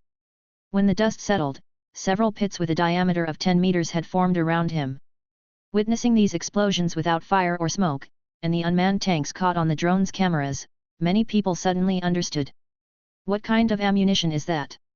The camera can't catch it due to its speed, and Superman actually dodged it. It's an electromagnetic cannon. A very mature technology, the electromagnetic rail solid projectile. This is a new weapon that nations are developing. The Oya Federation absolutely doesn't have this. It must be from the Star Alliance country. But not only the general public was watching this live broadcast. Inside the Oya Federation National Defense Army's Operations Command Room, observing Liu Yao effortlessly dodging the electromagnetic cannonballs, Commander Major General Harris's expression changed subtly. He approached several military personnel with indifferent expressions and said somewhat anxiously, "Gentlemen, the target has dodged the artillery barrage and is moving toward the tanks. Please execute the other plans now." Major General Harris was very polite in his wording, as these military personnel were from the Star Alliance, sent to operate the unmanned tanks. In front of them lay a series of military laptops, flashing with countless data. Impatient at this moment, they responded, "We will handle the situation appropriately. Please leave this area and do not disturb us." Major General Harris sheepishly backed off. It was a matter of secrecy, even he could only approach so close in the command center, while other personnel were strictly forbidden from peeking. Soon, these Star Alliance military personnel issued new orders to the unmanned tanks. The target has not transformed. Switch electromagnetic railgun to a 10 kg light warhead. Fire the laser weapon at maximum power. Meanwhile, Liu Yao was preparing to receive several unmanned tanks located 10 kilometers away. These toys' electromagnetic cannons were just right for assisting in the analysis of Su Fu's primordial magnetic divine thunder. He decided to test another ability, also imitated from Su Fu mind empowerment. The moment his thought went out, the six-armed mental projection began to appear, but this time it continuously shrank and retracted into Liu Yao's body. Not only could the mental projection be externally applied, this psychic power was equally a formidable enhancement. Had I not seen Su Fu use it this way, I would never have known about this move. The inheritance from divine land is missing too much. Once the enhancement was complete, the vague shadow of a six-armed figure, resembling a demon or god, appeared behind Liu Yao. He suddenly felt as if he had been injected with adrenaline, his body filled with an explosive power desperately needing release. He couldn't help exclaiming in surprise, "My bodily functions have doubled." After that, Liu Yao slightly squatted down facing the direction of the unmanned tanks, his body crackling with electric arcs, activated Zai Xing Shen, and with a burst of speed the ground beneath him cratered as he shot out. He broke through a white airwave, turning into a blue streak of light as he moved at speeds over 1,000 km per hour. The unmanned tanks had switched to smaller 10 kg warheads that were faster but less powerful, and after locking onto Liu Yao, fired a shot with a clang that arrived in an instant. However, Liu Yao merely let his divine soul guide his body to instantly sidestep to the left, dodging the cannonball while maintaining the same speed. Looking at the tungsten alloy warhead that had narrowly missed him, and then at his body flickering with pale blue electric arcs, he suddenly felt a little bit like the Flash. Originally, Liu Yao's speed was only 600 km per hour, but now it could reach 1,000 and he could maintain it for an extended period, which was indeed very exhilarating. I wonder how fast I could go if I added Wish Power Golden Dragon support. As he was contemplating this, his body suddenly felt scorchingly hot. An orange-red laser beam, as thick as a wrist, had struck, coming from laser weapons fixed on the unmanned tanks. This device was a sphere attached to the tanks. In the center was a laser emission hole capable of melting through 5 mm of steel in 1 second, and the damage was accumulative. More troublesome was the fact that lasers traveled at the speed of light, making them impossible to dodge. Luckily, Liu Yao's mind empowerment was also not simple. His six-armed shadow behind him suddenly stretched out an arm and blocked the laser. This was the mental projection's semi-manifestation, which could appear on the surface of the host to assist with attack or defense. The composition of the mental projection was extremely extraordinary, possessing a natural and extremely strong resistance to high temperatures. Liu Yao was even happier, there's even a laser.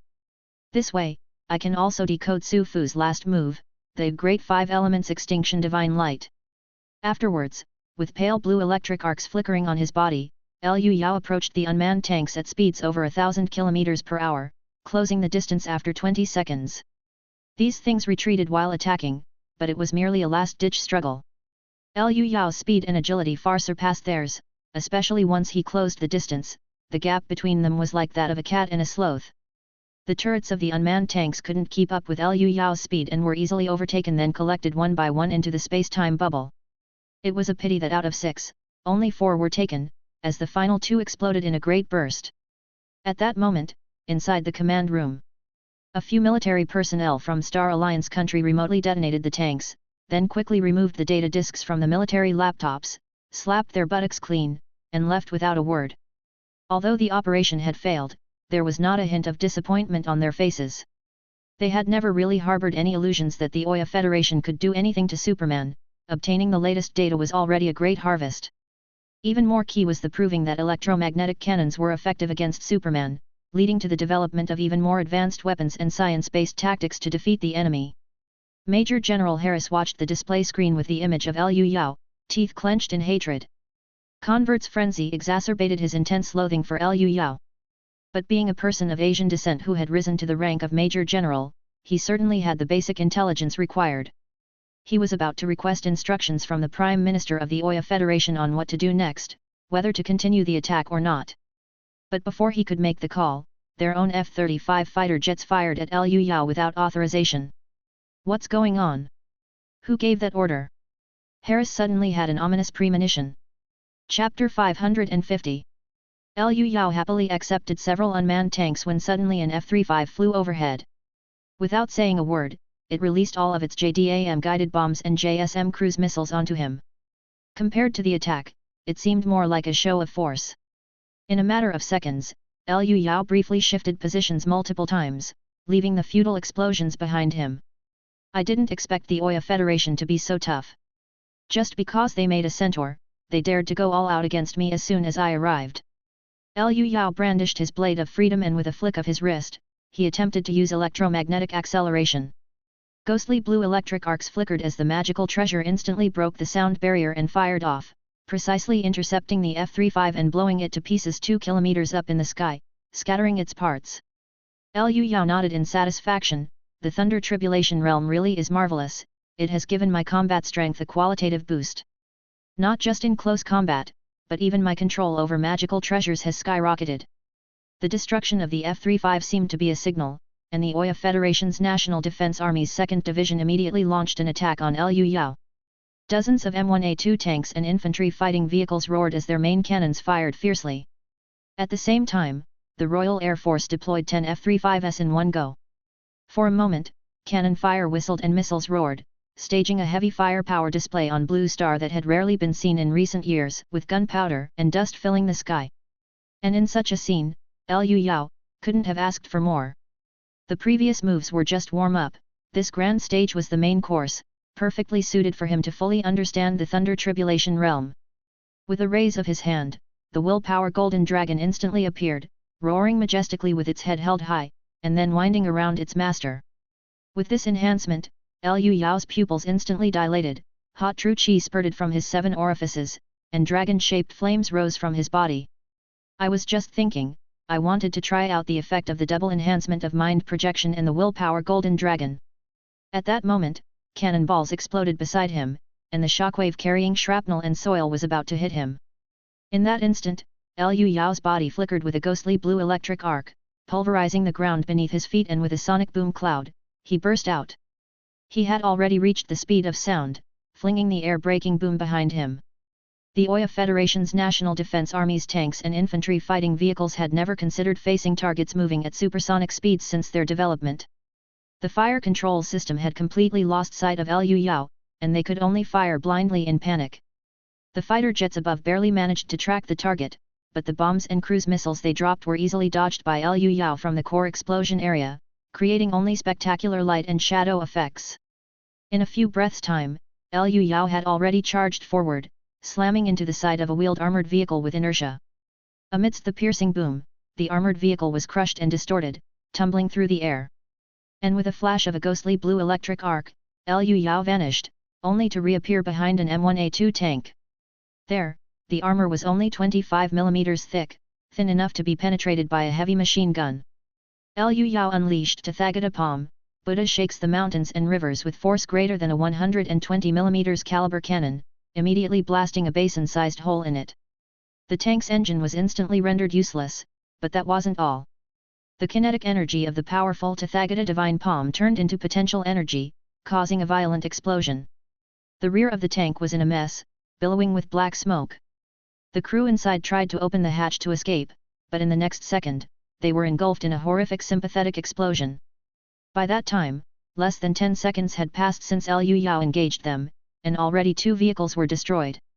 All of the tanks immediately reversed, with the panicked vehicle commanders communicating, "I can't see the target." Repeat, "I can't see the target." Seeing how vulnerable the rear of the tanks was, Liu Yao decided not to approach them but instead use the force of his palms to remotely destroy them. He took advantage of his superior speed to circle behind the tanks, raising his hand and launching 2 regret of the dragon palm strikes. The equivalent of 2 120 mm cannonballs, the mere 25 mm of armor stood no chance, the tanks were rendered immobile even without the sympathetic explosion. After scrapping 5 tanks this way, Liu Yao discovered that the top armor of the tank turrets was also only 25 mm thick, and that was where the cannonballs were stored. With a light leap, he jumped over the tanks, casually delivering 2 palm strikes as he passed.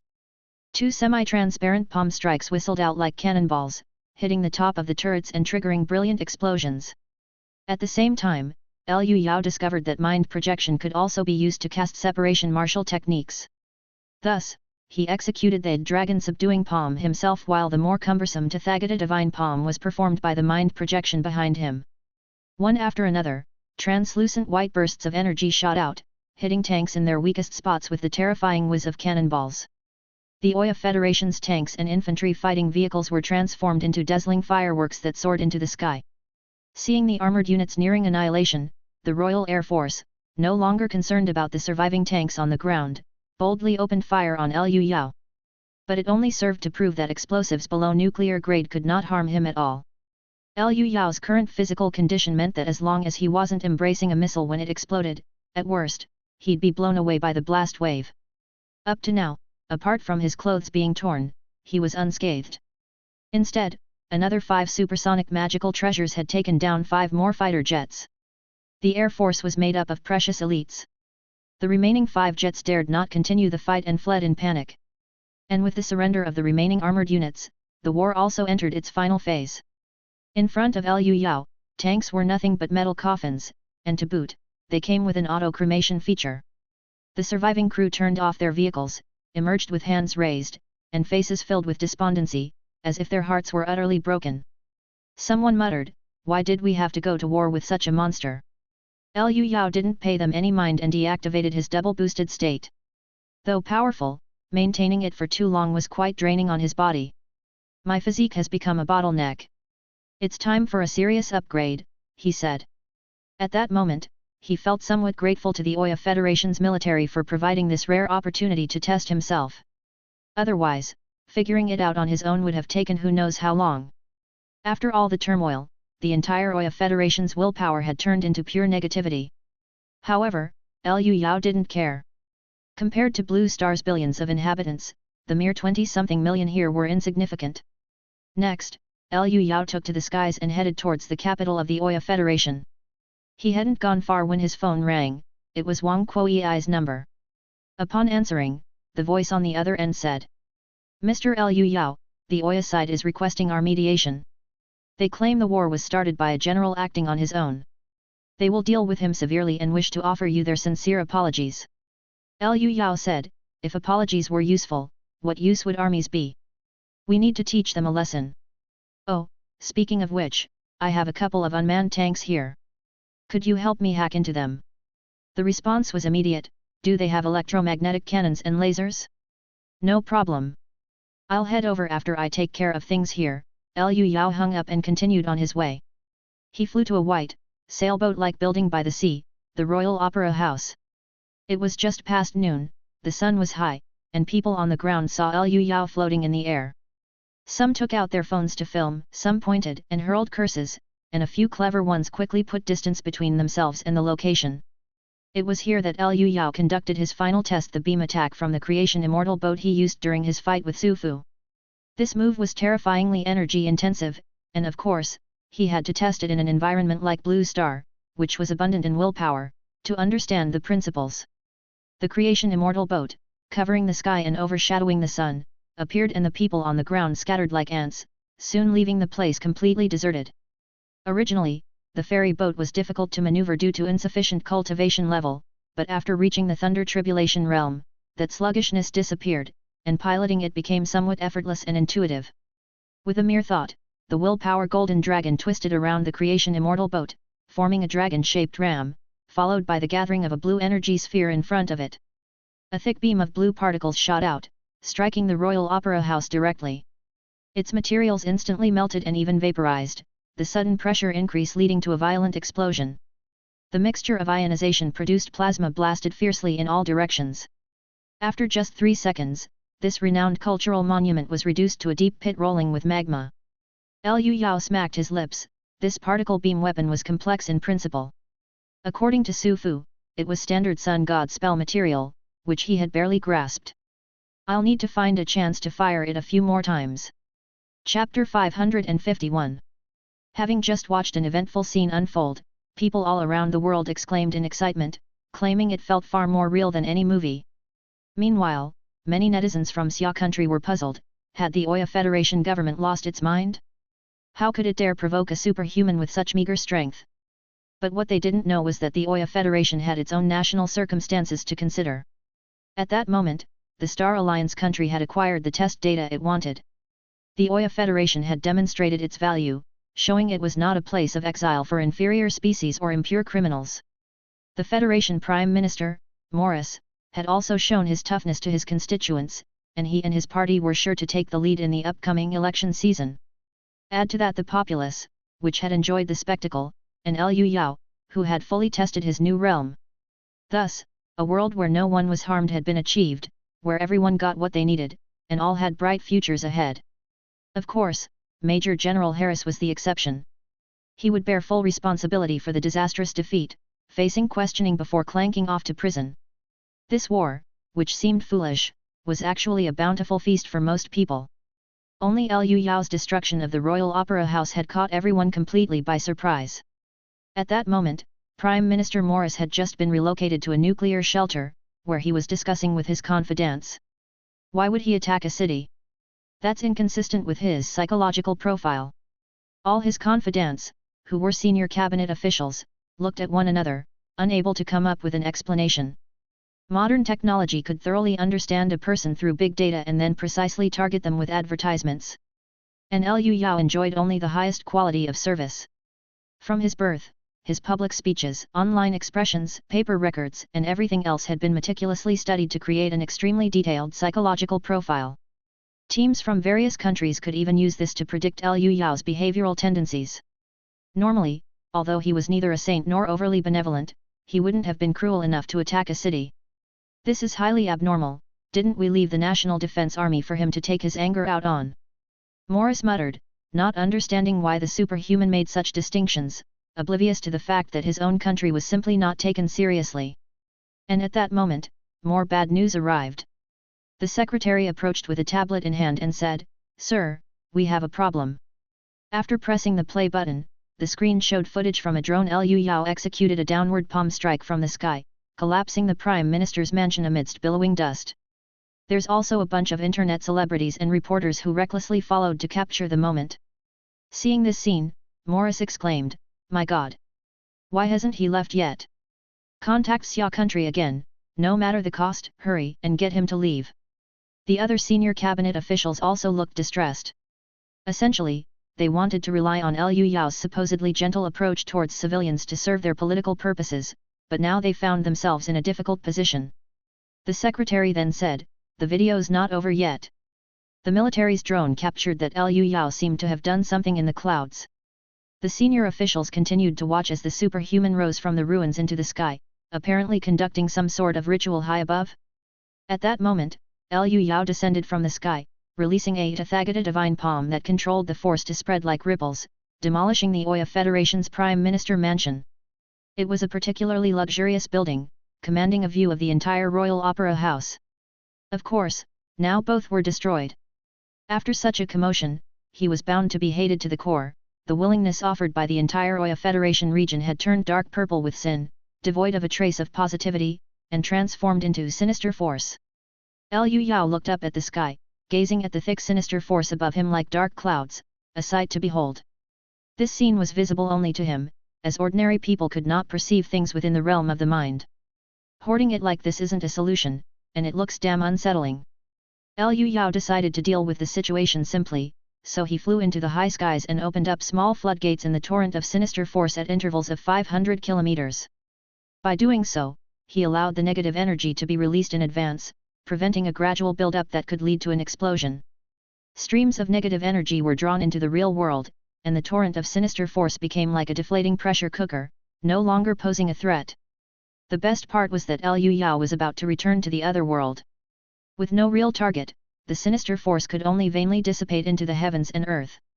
However, this method had some impact on the natural environment.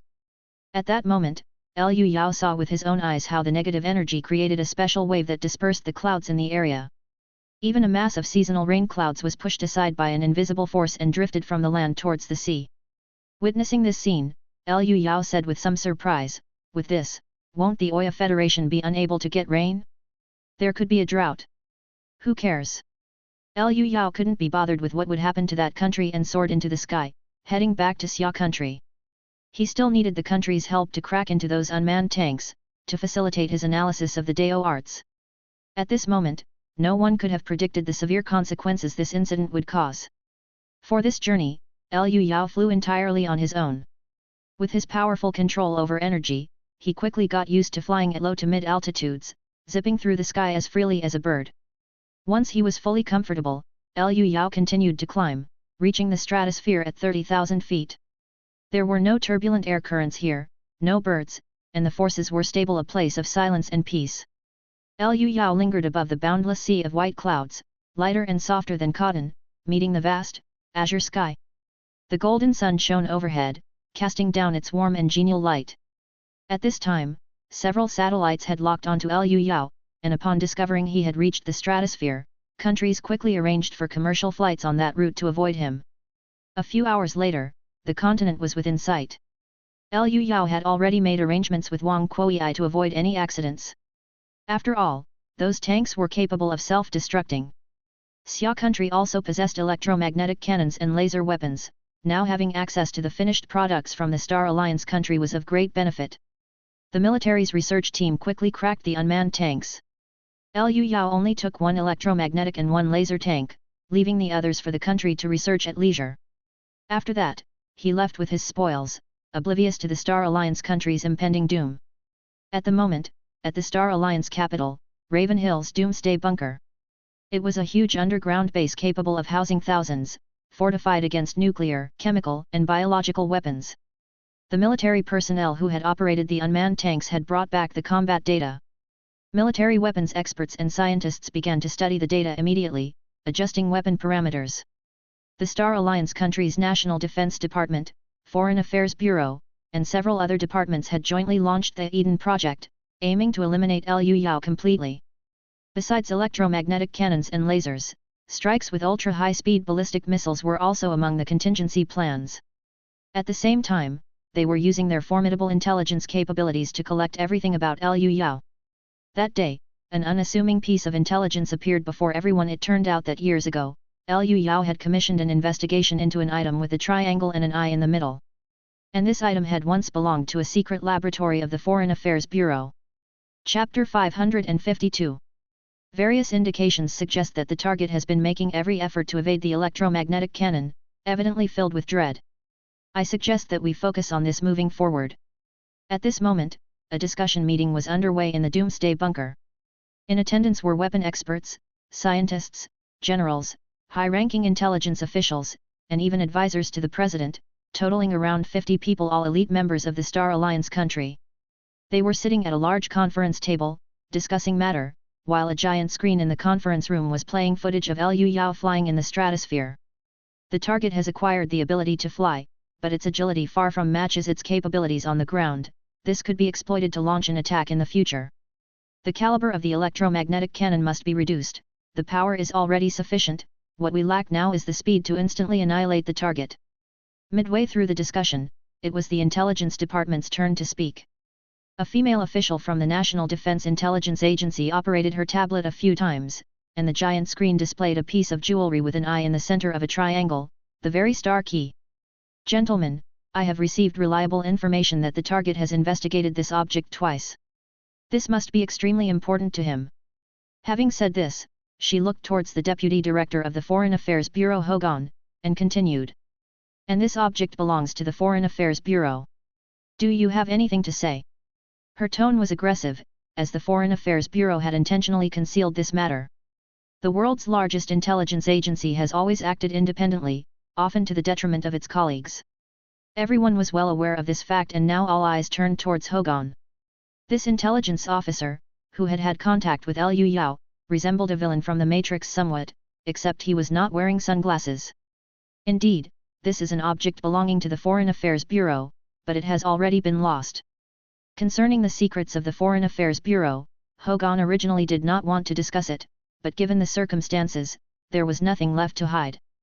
The item was acquired from the Nazis and has been emitting a type of low-frequency electromagnetic wave, akin to human brain waves, so it was handed over to the Brain Control Project Laboratory for ancillary research.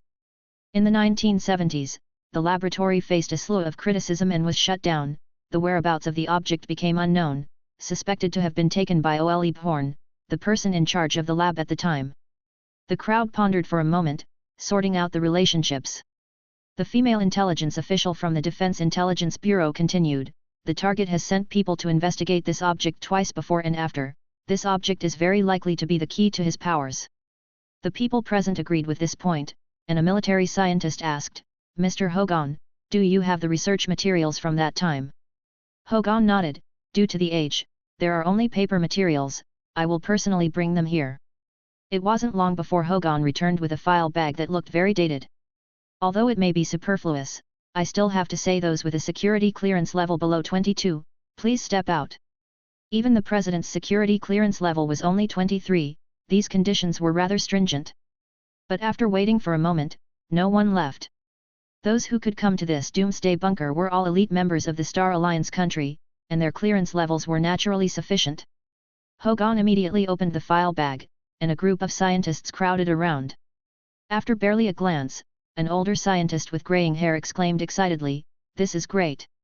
The researchers from back then recorded in detail the spectrum of the electromagnetic waves. Soon, someone else echoed even more excitedly, "With the aid of modern technological means, we are likely to make headway. We might even decode the secret of Superman." Subsequently, several scientists expressed the same sentiment.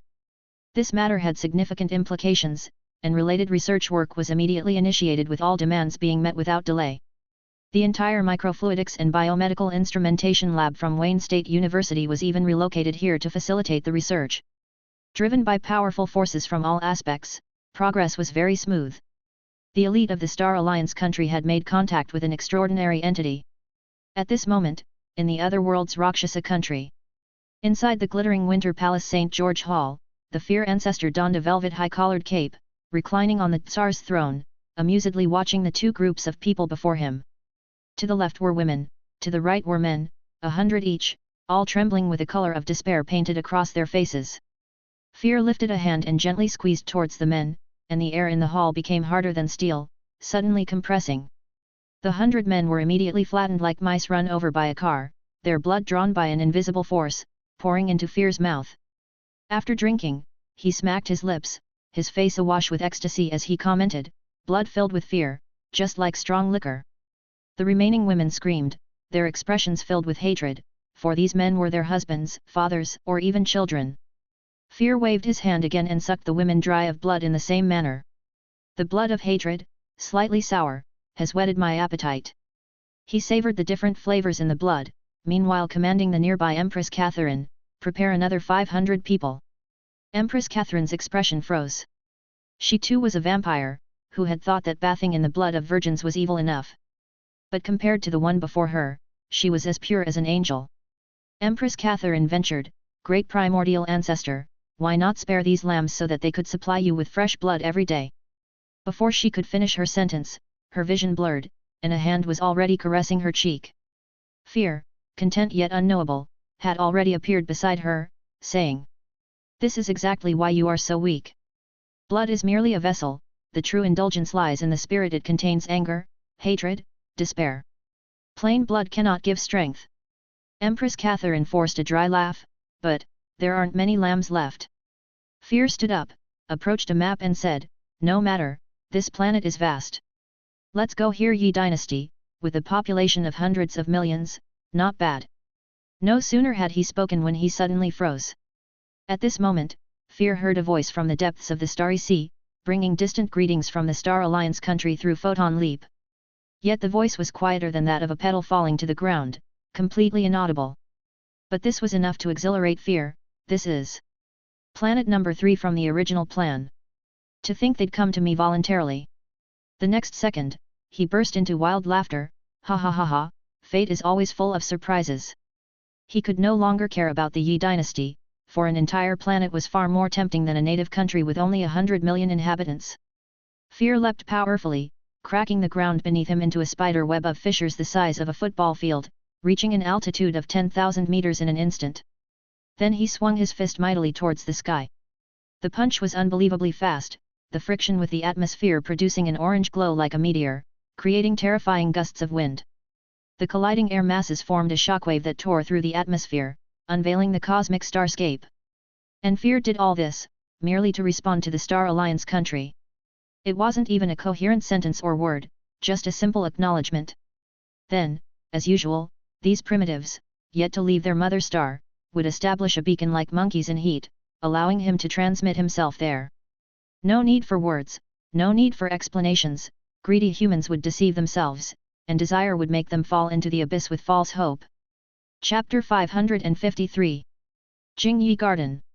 People often say there's a strange telepathy between husband and wife. This day, several women ended up staying at home, seemingly by coincidence.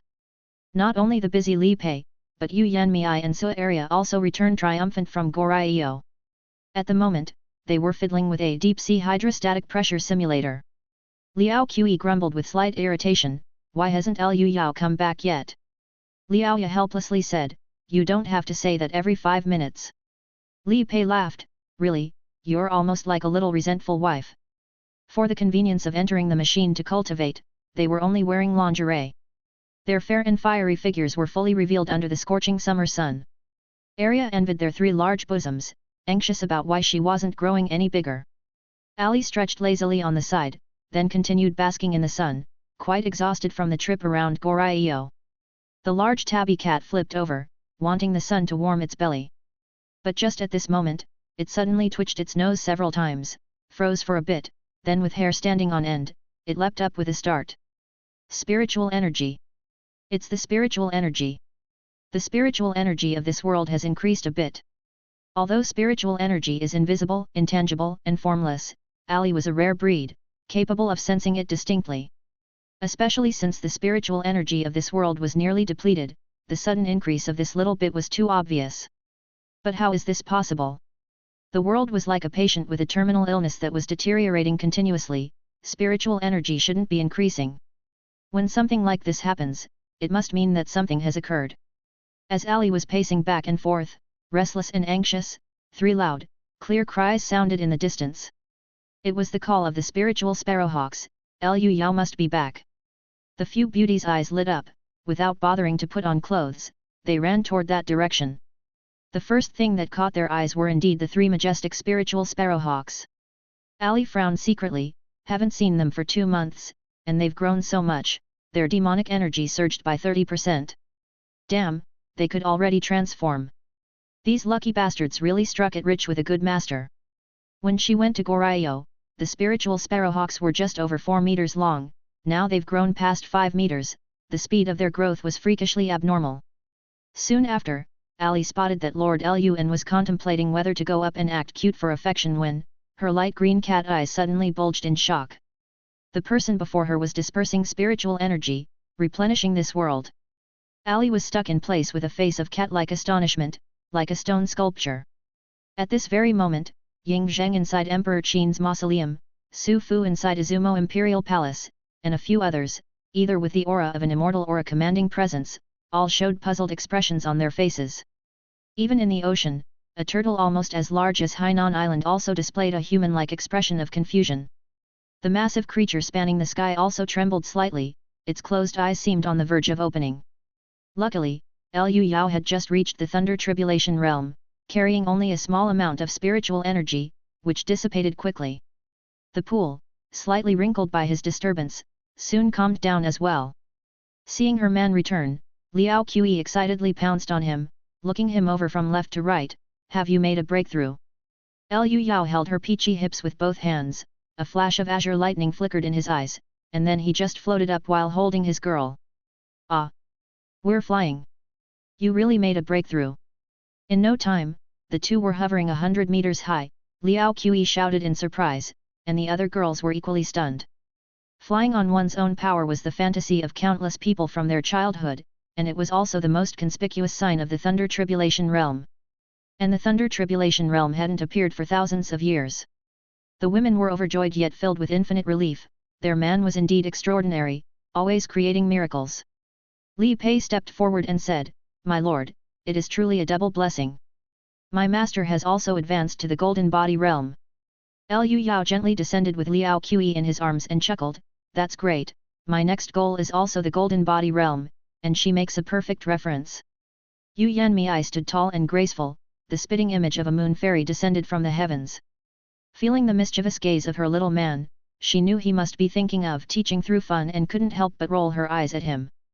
At that moment, several women suddenly straightened their backs and puffed out their chests, saluting Liu Yao respectfully with clasped fists, and in unison, they exclaimed in delicate voices. Congratulations to Lord Liu Tian on surviving the spirit refinement heavenly tribulation. Liu Yao accepted the salute with a solemn expression and then returned the gesture with equal formality, also extending his congratulations to Yu Yanmei. Congratulations on reaching the great master of martial arts realm. The other party also returned the gesture after accepting the salute. This was not a mere formality but a cultural and ritual etiquette shaped by tradition. Such interactions were customary during major breakthroughs to express the blessings and expectations between loved ones.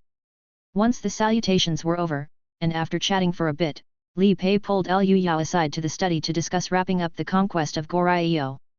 We've already reclaimed the entirety of Goryeo, and now it's time for rewards. According to military achievements, we will distribute cultivation techniques, elixirs, noble titles, official positions, estates, lands, and so on. The beauty's red lips slightly parted, eloquently speaking. After listening, Liu Yao said, reward them according to the highest standards, and include those who contributed from the rear as well. This concubine understands, everyone who exerted effort in this battle shall be rewarded accordingly. Li Pei flicked her hair, her phoenix eyes curving into a smile as she said. My lord once spoke of conquering Izumo, this concubine will certainly make thorough preparations and won't let the soldiers' hearts grow cold. Liu Yao was reassured by his wife's meticulous work, but things were not going to be that simple. Having strong troops, a robust nation, and tribute from the 4 barbarians, too boring, too rigid. That's what ordinary transmigrants should do. Having come this far, I should do something different. Liu Yao looked at his wife with a burning gaze, saying, Pai Pei, I have promised the soldiers a different future. Therefore, I want to do some extraordinary things, to tread a path unprecedented. Li Pei's face showed curiosity, what does my lord plan to do? Liu Yao whispered a few words into her ear, vaguely mentioning overseas enfeoffment. Li Pei was visibly taken aback, quite astonished. But upon reflection, what my lord said seemed feasible. At that moment, Liu Yao noticed a hint of fatigue on his wife's face. Li Pei had been working non-stop recently, only sleeping once a week. Even as someone in the innate realm, a tinge of weariness was evident. She didn't need to exhaust herself like this, but with various tasks assigned by Liu Yao, she always took matters into her own hands. Moreover, she had started to grow her hair long, simply because Liu Yao had casually mentioned that he liked long hair. Letting his wife sit on his lap, Liu Yao inhaled her fragrance and said, You've been working hard lately. After speaking, he began to move his hand over her fiery body. The main intention wasn't to take advantage, but rather to use the heavenly tribulation realm's lightning-fast divine thought to assist in practicing the art of the Dragon Slayer manual. The incredible combination of mind force and true chi produced a miraculous effect. Li Pei felt thoroughly revitalized, each cell in her body relaxed, thoroughly enjoying the sensation. With her seductive eyes, she gazed at her husband, who was still so considerate even after reaching the thunder tribulation realm. What she loved most about him was this very trait. Liu Yao smiled and asked, Do you feel better now? I've never asked, but do you really enjoy being the emperor? If you don't wish to, you don't have to force yourself. Who wouldn't like being emperor, with supreme power at my command? It's really interesting, I like it very much. Li Pei, of royal lineage, naturally had a desire for power and aspired for the throne, so of course, she enjoyed being emperor. Especially with a supreme powerhouse to support her, reigning as the emperor couldn't be more delightful. She stretched lazily and said, This concubine will go arrange what my lord has just mentioned. No rush, rest for a few days, Liu Yao said, just release the news about the conquest of Izumo first, and see how people react. Chapter 554. Imperial Fist set out in April, returned in June, and it only took them 2 months to conquer the entire territory of Goryeo. No matter how you look at it, it was a brilliant victory, and moreover, a rare foreign war triumph that had not been seen in a century. Everyone from the imperial court to the common people was greatly inspired, and many felt that it was time for the divine land to flourish again. History always cycles like this, with dynasties rising and falling in alternation. This recent defeat of Izumo illustrated this point well. What followed was naturally the rewarding of those who had contributed to the victory. The imperial court's rewards were quite generous, with the lowest rewards being silver, and others including elixirs, secret manuals, titles, and official positions, covering everything one could imagine. Especially the 10 complete immortal pill, which even those in the innate realm could use, truly worthy of being called a magical pill. The soldiers and accompanying martial artists were quite satisfied with the imperial court's generous rewards. And, in addition to them, the civil officials in the rear, as well as the Jiangnan Manufacturing Bureau, also received their rewards. The latter successfully replicated the ammunition for the fire god cannon, though it was just a solid shot without special effects, it was still rather remarkable. People both inside and outside the court, high and low, all benefited, and everyone was truly happy, bringing more vigor to the morning court sessions. However, shortly after this period of happiness, the Empress introduced several very aggressive new policies, mainly 5 years of compulsory education for 8-year-old children, the establishment of armament manufacturing bureaus in Jinmen and Jinling, martial artists who injure people will now face severe penalties, equal to those of commoners. All of these were matters that would consume huge amounts of manpower and resources and were extremely troublesome. The last one especially, as martial artists have had this privilege through the ages, killing someone would at worst result in paying some money, somewhat reflecting the idea that the law does not punish the gentry severely. But this new law revoked this highly significant privilege. Know that martial artists already had no more tax benefits, and now they were to be treated equally under the law as commoners, which even some of the warriors of the imperial fist found hard to accept. In the end, martial artists did not regard the weak as their kind. Yet, this was the cornerstone of social stability, as evidenced fully by Xia country, stability was essential for development. But martial artists could not understand this, and there was widespread uproar for a time. However, unexpectedly, this new law gained the support of Prime Minister Zhang Wenda. After all, he was a man of talent and saw the great significance of this new law. Yet what happened next greatly exceeded Zhang Wenda's expectations and was even something he strongly opposed. During the early morning assembly, Li Pei decreed the formation of the Second Legion to campaign against Izumo. The whole nation was immediately astir. June 22, the great heat of summer. The weather was scorching hot, but Zhang Wenda and his entourage, having cultivation, did not sweat a single drop. Today, the Prime Minister of the Great Yi dynasty, accompanied by the ministers of the 6 ministries, arrived at Jingyi Garden to pay a visit to Liu Yao. Everyone in the group understood that some matters were more effectively addressed directly with Lord Liu, and they had a perfectly good reason for the visit, congratulating Yu Yanmei on her advancement. By custom, when a martial artist's breakthrough has stabilized after half a month, outsiders may then visit to offer congratulations. The visitors, led by Sui Arye, came to the garden and saw Liu Yao forcefully holding down 3 spiritual sparrowhawks, listening to an object similar to a radio that was emitting sounds. Dad's dad is grandpa. Dad's mom is grandma. The content was simple and childish, as Liu Yao was using his smartphone to brainwash by loop playing educational children's songs. The 3 spiritual sparrowhawks, having listened for a long time, drooped their heads looking listless and dull. Seeing this scene, the guests paused for a moment before all bowed and greeted him together. Liu Yao walked over with a smile and said, "Excuse the laugh, just trying to open up the little one's spirit wisdom. But as for you, with such busy official duties, what brings you here?" His direct approach caught no one by surprise, knowing him to always be like this. The most up-to-date novellas are published on Fruitnoelo. Aside from Zhang Wenda, the visit included the Minister of Revenue Yan Jingming, the Minister of Public Works Zhou Xiaoyi, the Minister of Rights Li Zhongtang, the Minister of Defense Lu Hintang, the Minister of Punishments Dai Hongkai, and the Minister of Personnel Liu Chuanlin. At this moment, the 7 top officials of the Great Yi dynasty first congratulated Yu Yanmei on her breakthrough, then presented their respective gifts. Liu Yao extended his hand and summoned, 7 gifts levitated and flew toward him, all of which were valuable items. Grandmaster Yu is not present, so I'll thank everyone on her behalf for their kindness. Seeing him take charge as if it were only natural, the others exchanged glances, having a clear idea about a certain rumor. Yu Yanmei had made significant contributions in Goryeo yet received no rewards. Those unaware might think she was being punished. But this precisely showed the closeness of their relationship, no longer needing such worldly items. It's obviously closer than close. Several officials arrived at this speculation, after which Zhang Wenda cleared his throat and spoke up first. Lord Liu, the imperial court's new policies have been causing quite a stir recently, all involving substantial expenditures. But after the campaign in Goryeo, the national treasury is nearly depleted, making it difficult to dispense silver. Yan Jingming, the Minister of Revenue responsible for the accounts, promptly chimed in. As the saying goes, the boom of the cannon costs thousands of taels of silver. Outsized expenses are incurred in overseas campaigns, not to mention the upcoming construction of railways. We believe that some matters could perhaps be deferred. The crowd nodded in agreement, while only Dai Hunkai, the Minister of Justice, and Lu Chuanlin, the Minister of Personnel, spoke up. On the other hand, the notion of compulsory education could be explored. It's truly a benefaction for both the nation and its people. Both men had served as ministers overseas and were well-traveled and knowledgeable.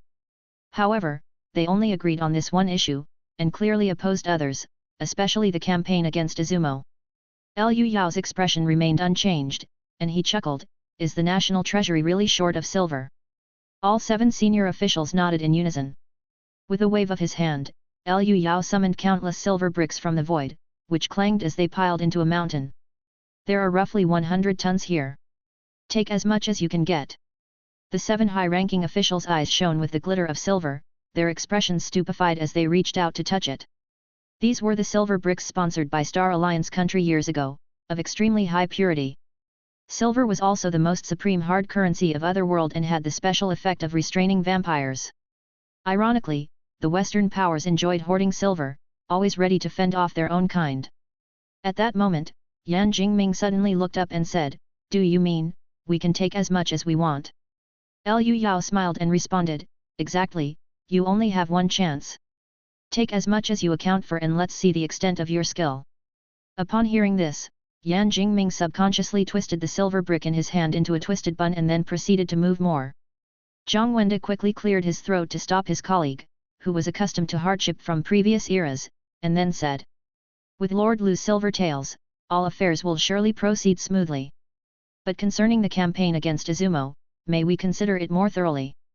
The officials, previously stunned by the sight of silver, came to their senses and echoed. Prime Minister Zhang's words hold true, we should strategize carefully over time. In the eyes of these high-ranking officials, rashly waging war against Izumo was too risky and meaningless. The most crucial point was that Liu Yao's battle with the Izumo Emperor seemed to end in a draw, but upon closer analysis, it appeared Liu Yao was at a disadvantage, as he was on the receiving end of the hit from start to finish. "Guess who's the grandpa of mommy?"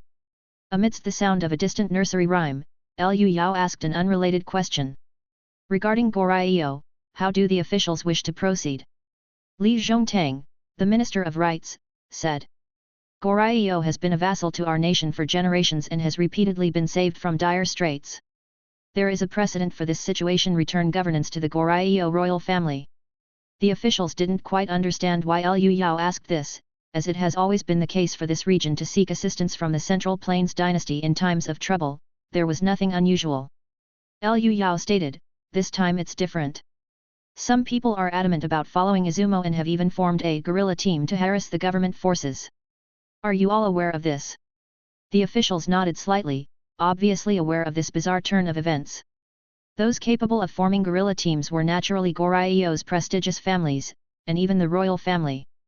Liu Yao said forthrightly, "Given the circumstances, Goryeo will be placed under proxy governance.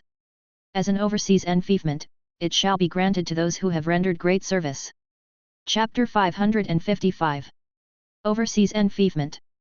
Everyone was suddenly shocked upon hearing this, never expecting such a turn of events. Liu Yao nodded, "That's right, dismember Goryeo into towns and distribute them to those who have made contributions." The 7 high officials exchanged glances, speechless for a long time. The main issue was their mindset had not yet shifted.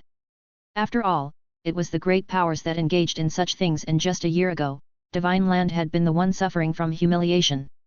Liu Yao added, "Do not be too stingy, the enfeoffed lands have independent personnel and financial authority, and they can recruit troops on their own, but they have no diplomatic rights." The crowd exclaimed, "Isn't this just like the military governors from the Tang dynasty?" Liu Yao nodded, "Pretty much, that's exactly the effect we want. Otherwise, who would be willing to go abroad and fight? To put it plainly, this is overseas colonization." "But," Zhang Wenda said, "granting such extensive military and political powers, in the long run, it might threaten the imperial court." Liu Yao chuckled, "Every dynasty has worried about this issue, establishing countless cumbersome regulations, but in the end, they all perished.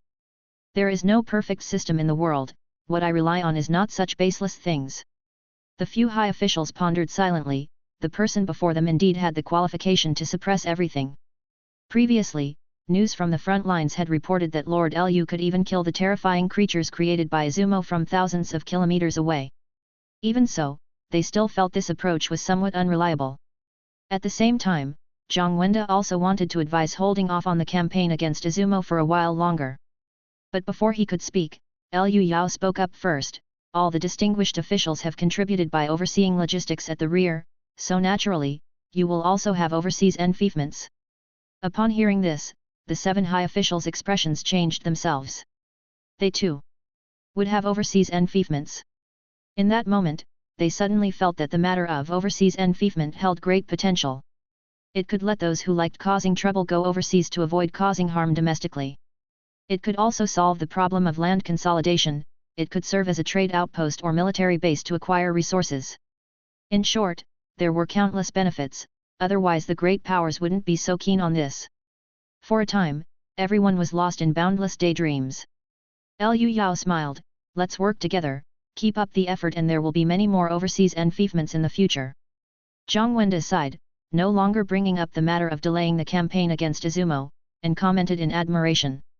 Lord Lu has such boldness. With this move, heroes from all over the world will surely rush to join. Liu Yao laughed, I don't deserve such praise, it's just an idea.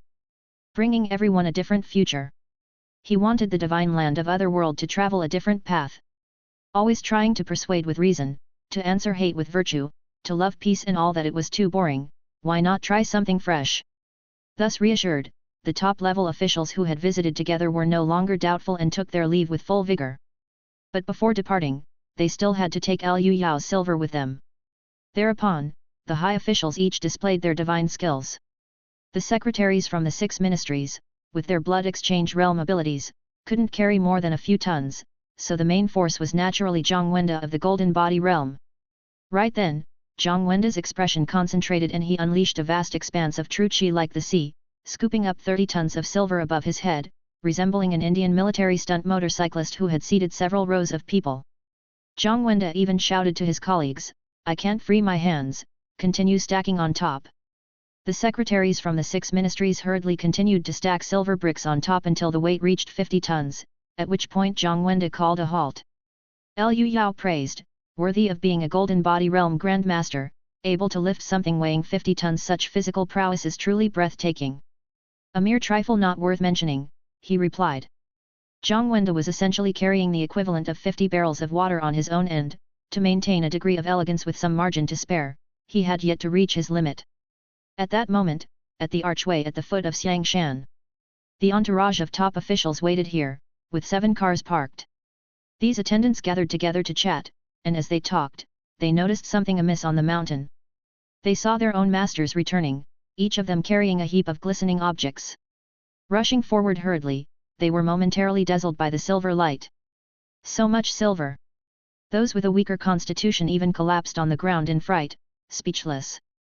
The 7 high-ranking officials had varying levels of cultivation, together they moved 60 tons, totaling 1.2 million taels of silver. This was a national treasure level sum, an unimaginable number for any person or power. A few officials, prideful of their status, left the silver at the foot of the mountain, no longer carrying it themselves, and ordered the attendants to find others to help.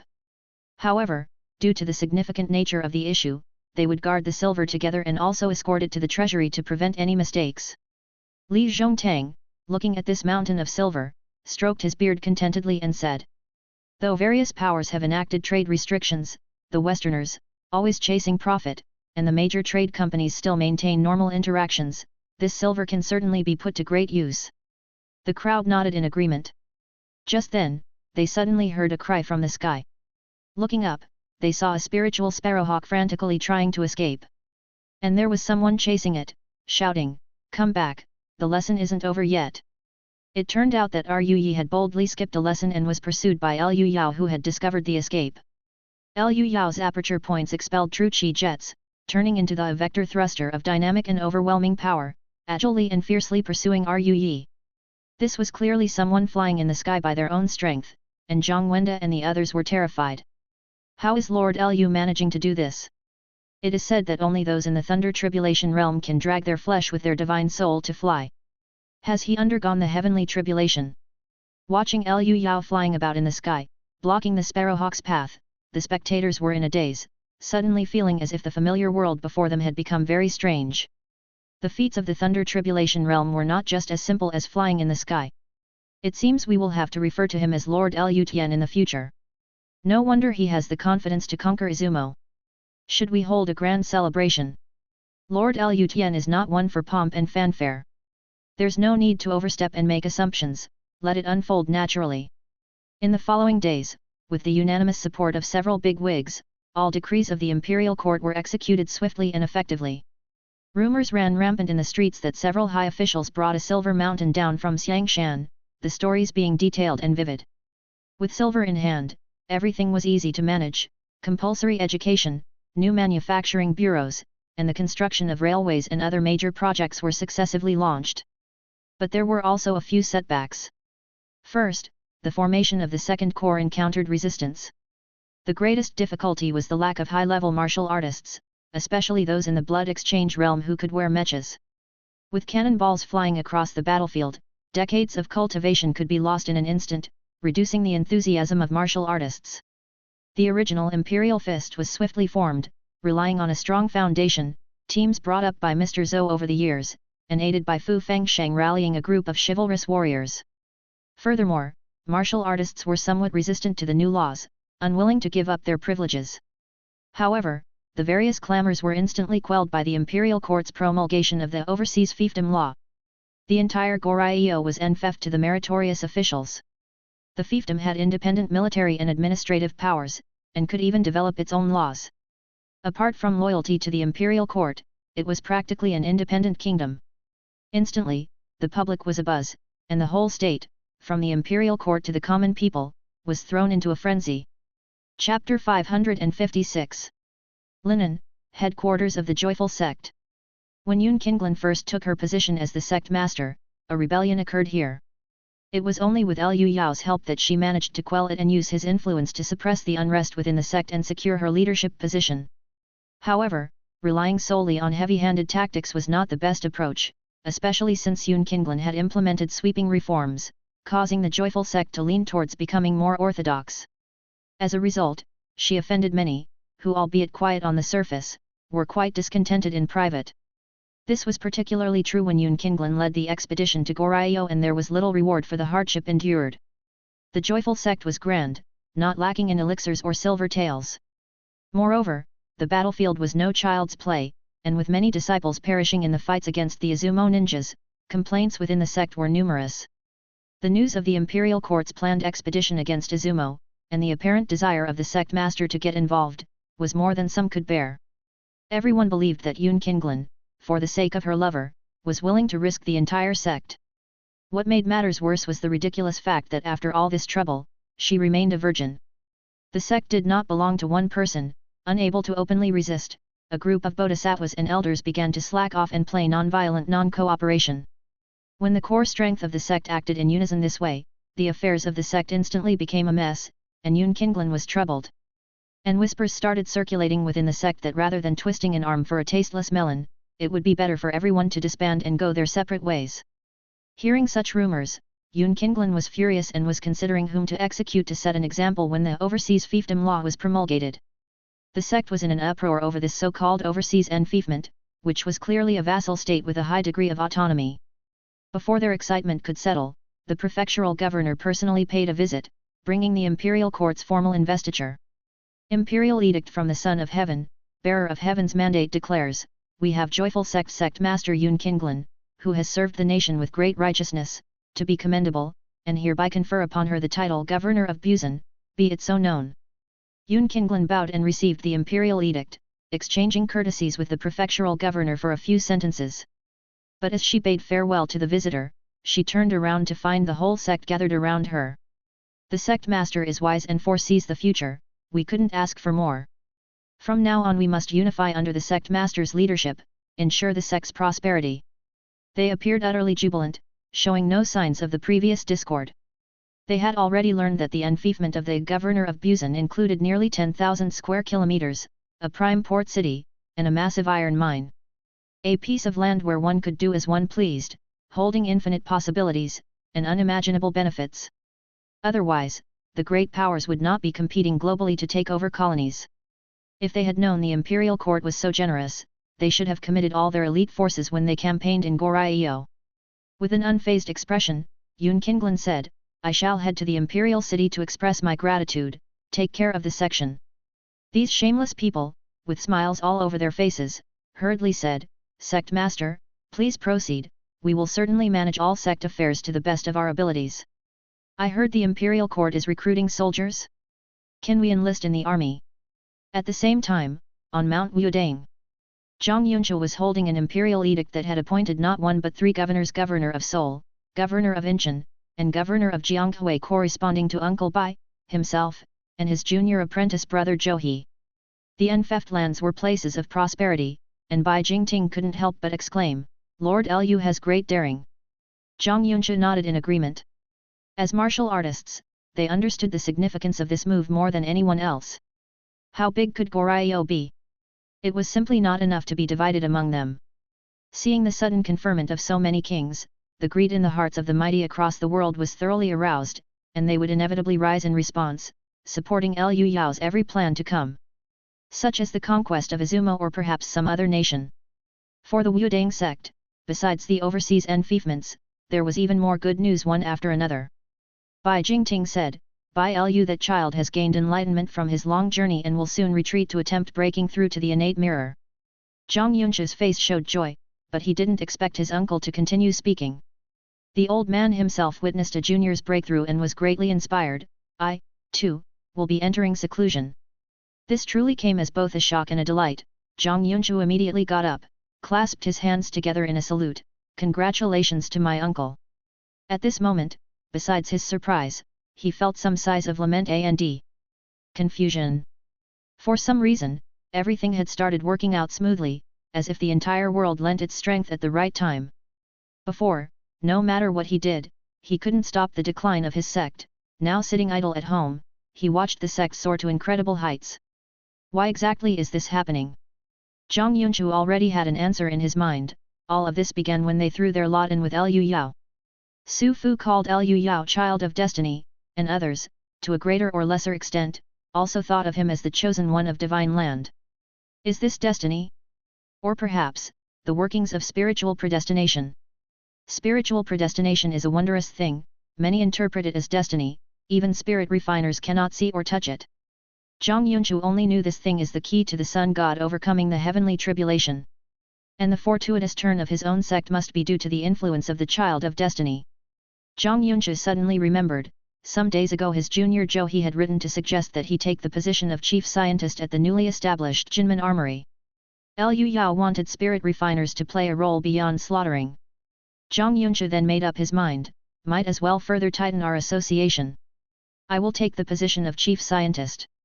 The news of the imperial court lavishly rewarding overseas territories spread instantly throughout the entire land. To achieve military feats worthy of land, one had to start at the blood exchange realm. In the battle against Goryeo, the government forces and the accompanying martial artists didn't amount to 500 of blood exchange, and only a third dared to fight courageously for territory.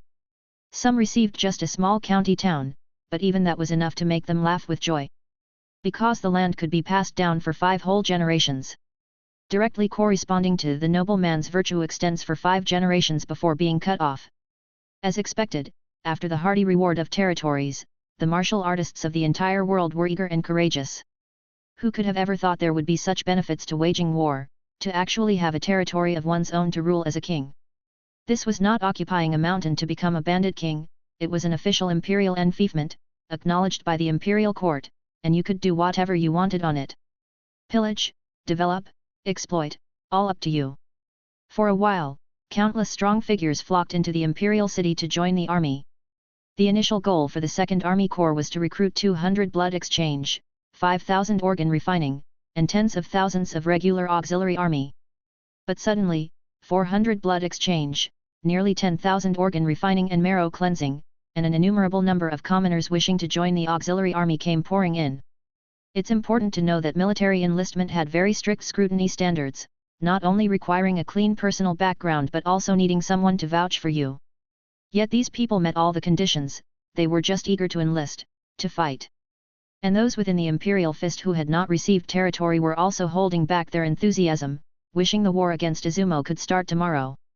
Liu Yao had successfully ignited a blazing fire in people's hearts, and while the kindling was greed, it did not prevent it from becoming a driving force. At the same time, he was also curious about what divine land would become. Chapter 557.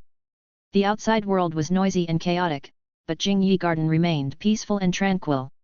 At this moment, frequent clangs and booms came from the northern part of Xiangshan. Looking over, the land was upturned, and pits were everywhere, resembling a construction site laying foundations. And the one responsible for all this was Liu Yao, who was practicing martial arts. After the thunder tribulation, his divine soul governed his entire body, releasing immense explosive power. Practicing martial arts was now accompanied by such a ruckus.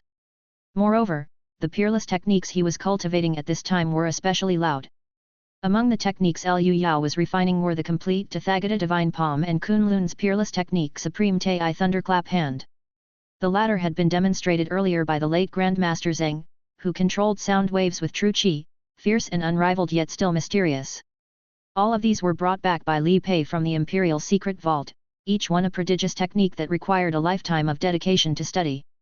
But not only was Liu Yao practicing both at the same time, he did so with particular ease. In the field, there were two Liu Yaos, one physical and one spiritual. The physical body moved without emotion, continuously practicing, while the spiritual soul flickered with arcs of electricity, practicing the electromagnetic cannon as if flicking marbles.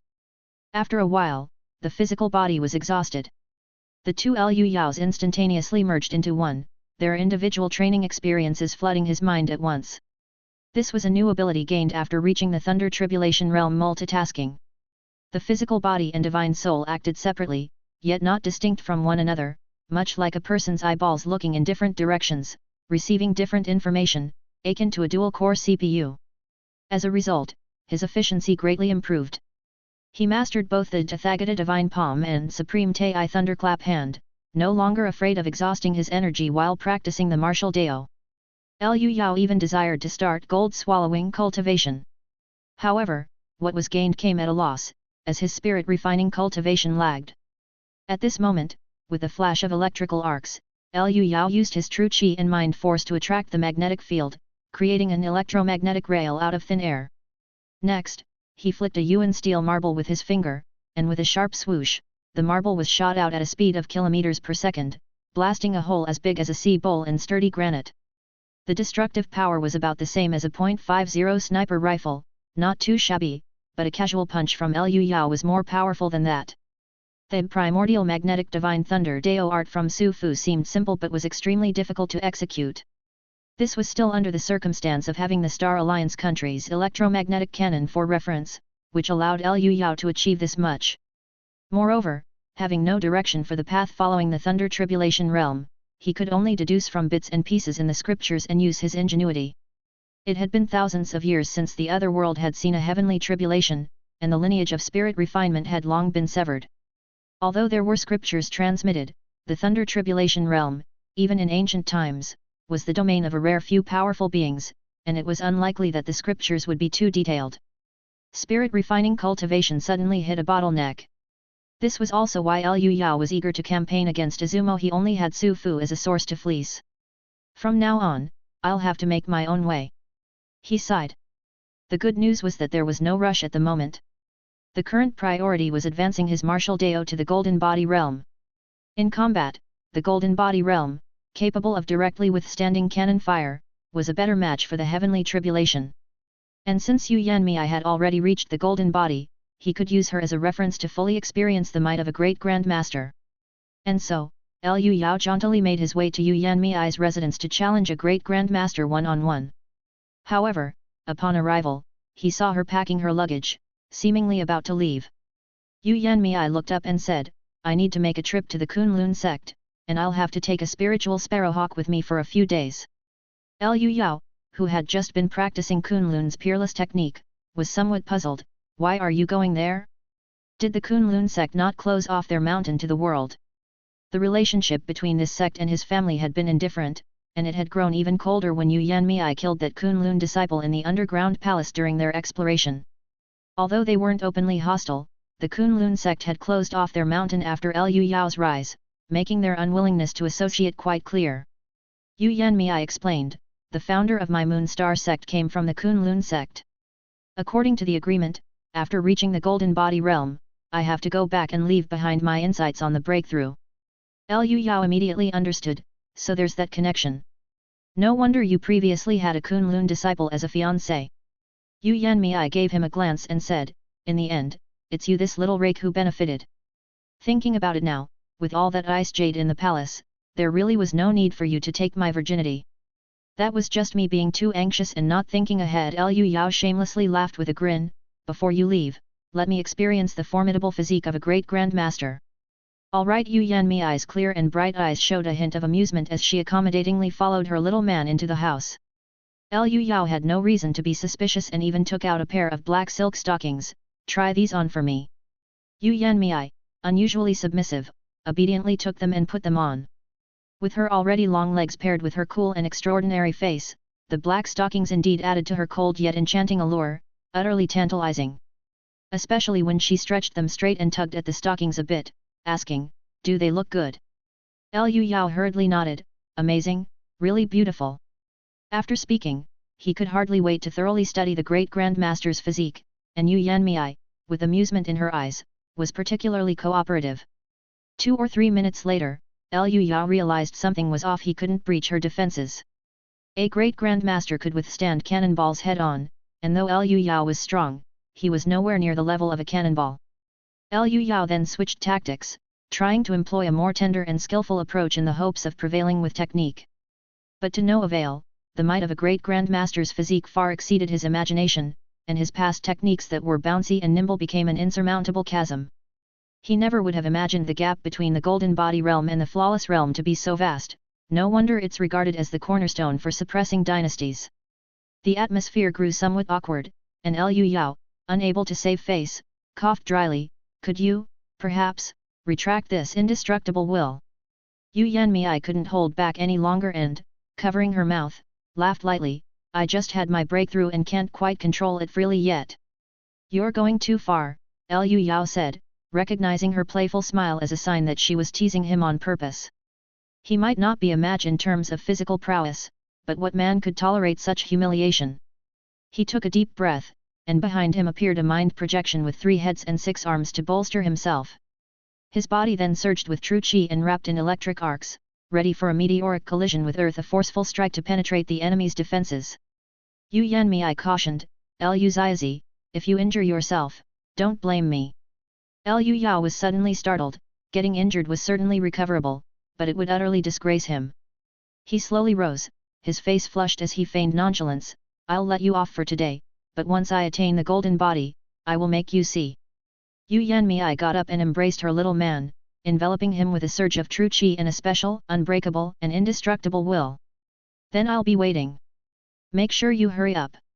Liu Yao quickly immersed himself in understanding this will, it was crucial for progressing to the Golden Body. Only, the will felt somewhat familiar to him. Chapter 558. During the heavenly tribulation, there is also a will within the thunder. Liu Yao suddenly felt that the Golden Body and the heavenly tribulation realms had a great deal in common. One used the cycle of life and death within thunder to temper the divine soul, and the other drew from the immortality of gold to smelt the flesh, both were breakthroughs of the self through a special will. This was not a coincidence but a cultivation method explored by the sages through exhaustive thought, a path of evolution. Liu Yao immediately had a realization, with the experience of crossing thunder tribulation, advancing to the Golden Body would be unexpectedly simple. The task now was to patiently wait until his cultivation was strong enough to melt gold within his body. In terms of control over his body, Liu Yao might be the best in the world, and he made a judgment in an instant. With the divine soul nourishing the body, in just 1 month, I should be able to reach the leakless state of great perfection, and then I can begin to condense the Golden Body. The martial path and spirit refinement had to complement each other to display the strongest combat power. After breaking through to the Golden Body realm, his strength would truly undergo a qualitative leap. At that time, he would certainly give Su Fu a huge surprise. Using the brilliant sparks fashioned from life and death struggles, he would light the path ahead. At that thought, a burst of heroic spirit rose in Liu Yao. However, he suddenly found his surroundings eerily quiet. Turning his head, he saw that Yu Yanmei had left without him noticing, leaving only a lingering fragrance. By the bed lay a conspicuous black stocking, the principal source of the aroma. Liu Yao shook his head with a smile. This woman, she got my cravings up and then ran off. He knew that she did it with good intentions, to increase his motivation for the breakthrough. After all, the joys of love were not to be rushed. But then again, he might not have many other things, but he certainly wasn't short of girls. Without Zhang the butcher, he didn't have to settle for a woolly pig. Liu Yao took out the glazed breast paste that Liaoya had given him. They had agreed that she would wear it to boost the mood after his breakthrough, but these past few days, she had been avoiding him, as if trying to renege on the deal. The most up-to-date novellas are published on Fruitnoelo. This he could not tolerate. Liu Yao hastily got up, planning to vent the frustrations he had suffered at the hands of the great Grandmaster mercilessly on his senior sister. But sometimes fate is just so peculiar, destined to leave one with empty results despite their efforts. With the glazed breast paste in hand, Liu Yao excitedly headed to the Liao family sister's residence, but halfway there, he unexpectedly ran into Mrs. Xiao. Mrs. Xiao usually lived alone and seldom appeared in public. She seemed to be looking for her daughter for some reason. Not wishing to behave inappropriately in front of her, Liu Yao hid the object behind his back and greeted her formally, Mrs. Xiao. Lord Liu, I just happen to have something I wish to discuss with you, Mrs. Xiao said gently with a nod, her voice mild. I plan to take my 2 daughters back to the Xiao family for a visit. The Xiao family has been operating in Izumo for many years, and since you are planning to use troops against Izumo, it's only fitting that they act as spies to provide intelligence for the army. Clearly, she was looking to leverage Liu Yao's influence to bring her own family into submission. Liu Yao, seeing no issue with such minor matters, readily agreed, let 2 spiritual sparrowhawks take you there. It will be more convenient that way. Mrs. Xiao chuckled softly, then I thank you. Her voice was soft and glutinous, lightening one's bones by 3 tails, a stark difference from the crisp and tender voices of Liu Yao's other women. As his mind wandered, the 2 sisters, hearing the conversation, came out. Liao Qi ran up and clung to Mrs. Xiao's arm, her voice delicate, Mother, I was just about to look for you. When Mrs. Xiao explained her intentions, Liao Qi agreed without hesitation. Liaoya didn't really want to go, but as soon as she saw her junior brother giving her a look, she knew what he was up to.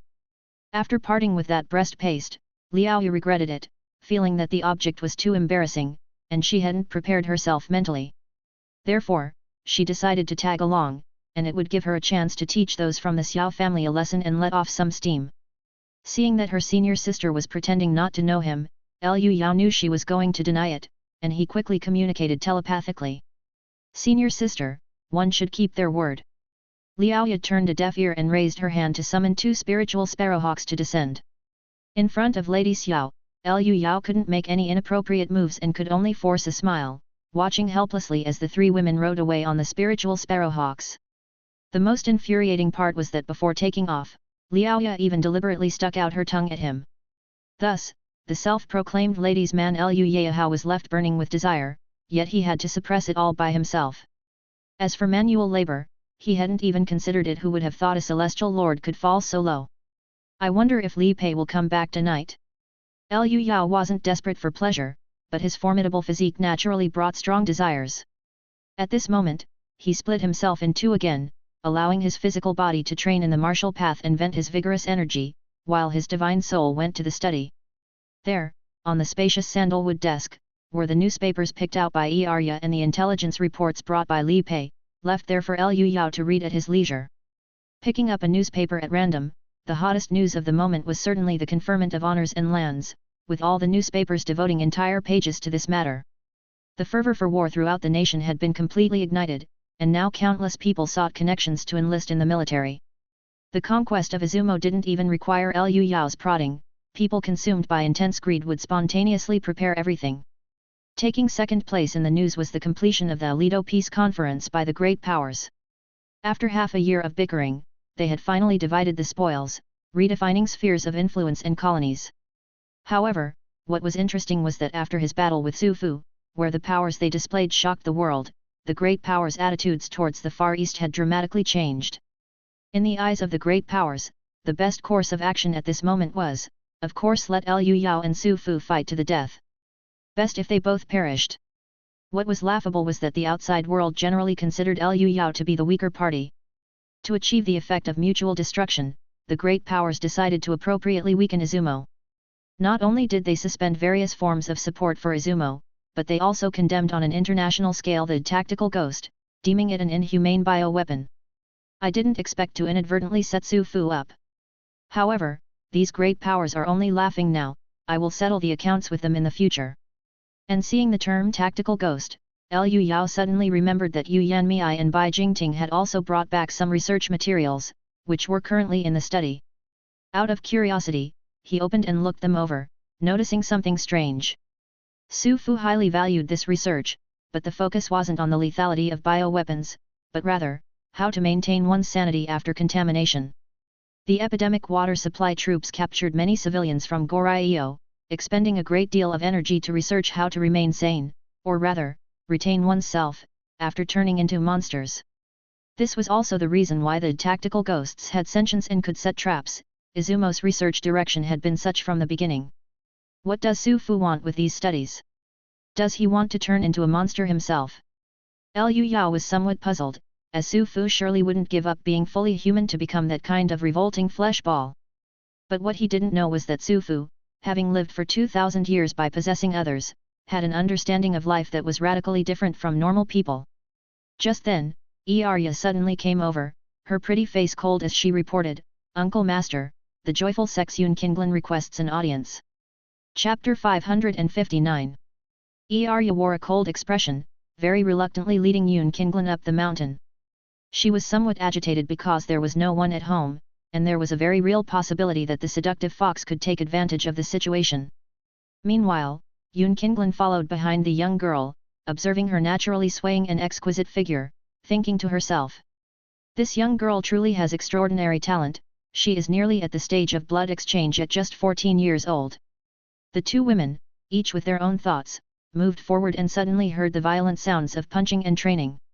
Yun Qinglan, using her cultivation, discerned that it was Liu Yao and instinctively wanted to walk in that direction. However, Arya led her down the opposite path, saying impatiently, "Sect Master Yun, this way please." Yun Qinglan was somewhat puzzled, certain that she had not misheard. She continued to follow the young girl and, to her surprise, really saw Liu Yao, who was smiling at her. Not giving it another thought, Yun Qinglan hastily bowed in respect, saying, "This servant pays respect to the true." She was unaware that Liu Yao had already broken through to the Thunder Tribulation realm, and was about to address him as Celestial Lord. At that moment, another Liu Yao, who had been practicing martial arts, arrived like a bolt of lightning, his physical body in action. Both Liu Yaos were indistinguishable from each other, both possessing heartbeats and breaths, and their aperture points and pores were identical to those of a real person. In the next second, the two merged into one, and a pale blue electric arc flickered in Liu Yao's eyes. Seeing this, Yun Qinglan's face paled in shock, exclaiming, "You've passed the heavenly tribulation." "Yes, I've had a breakthrough," Liu Yao said with a soft chuckle, looking at the beautiful woman in white. "What brings you here?" "This servant has come to thank the true Celestial Lord," Yun Qinglan replied, bowing again, her face still filled with amazement. Knowing the profound depths of the joyful sect, she understood the significance of the heavenly tribulation and couldn't fathom how Liu Yao had succeeded. Liu Yao raised his hand in a gentle motion, saying, "There's no need for such formalities, you deserve this. If there's anything you need in the future, feel free to ask." The woman before him had been trying to please and flatter him in every possible way, and Liu Yao, not being a petty person, naturally felt obliged to reciprocate. Finally catching her breath, Yun Qinglan began to ponder where else in the world could she find such a generous and powerful being. Furthermore, her ears twitched quickly, confirming that within 10 miles, there was no one else, and her heart leapt with joy. Now, with no one to hinder us, it's the perfect opportunity to offer myself. Consequently, the number one beauty of the martial arts world, with blushing cheeks and a suggestive twist of her body, hummed in a seductive tone, "Celestial Lord, your servant indeed has a favor to ask." As she spoke, she also glanced at Arya standing to the side. Usually, the young girl would leave after bringing the guests, but this time, for some reason, she remained. Realizing that what was to follow was not suitable for children, Liu Yao softly said, "Erye, go practice your cultivation." Only then did the young girl leave, reluctantly dragging her feet. Liu Yao then said, "You may speak now." Yun Qinglan wouldn't be modest, biting her lower lip and smiling coquettishly. "Celestial Lord, please take this servant in. I ask for no title, I just wish to serve you well." With that, she lifted her clothes, revealing a body as flawless as white jade and soft as powder. As the number one beauty in the martial arts world, her looks were naturally impeccable. Moreover, having cultivated seduction techniques from a young age at the Joyful Sect, she possessed a 9 out of 10 ability to allure. The 1 point deducted was due to her lack of practical experience, which made her seem somewhat unripe. Liu Yao, being a person who was always eager to help, intended to let the holy maiden of the Joyful Sect integrate all she had learned. Unfortunately, once she gained experience, Yun Qinglan would lose her title as holy maiden, and she'd also have to relinquish her title as the number one beauty of the martial arts world. As soon as Erye left, her face puffed up with annoyance, looking like a steamed bun. Liu Yao still treated her like a child, but she understood everything. That fox spirit from the Joyful Sect will surely try to seduce my martial uncle. Indeed, she hadn't gone far when she heard screams filled with surprise, pain, pleasure, and other mixed emotions. Erye's face turned red with embarrassment as she spat out, "Shameless." Then she covered her ears with her hands and ran back to her room. Ali was seen sprawling out asleep, surrounded by several empty bags of chips and cookies. This cat not only liked to sleep on its back but also had a terrible fondness for snacks. The snacks Liu Yao gave were almost entirely devoured by it. Erye, no longer finding it strange, reached out and rubbed its incredibly soft fur, to alleviate the gloom in her heart. Ali, being rubbed, felt so comfortable that she purred softly in her sleep, completely oblivious to her owner's irritated mood.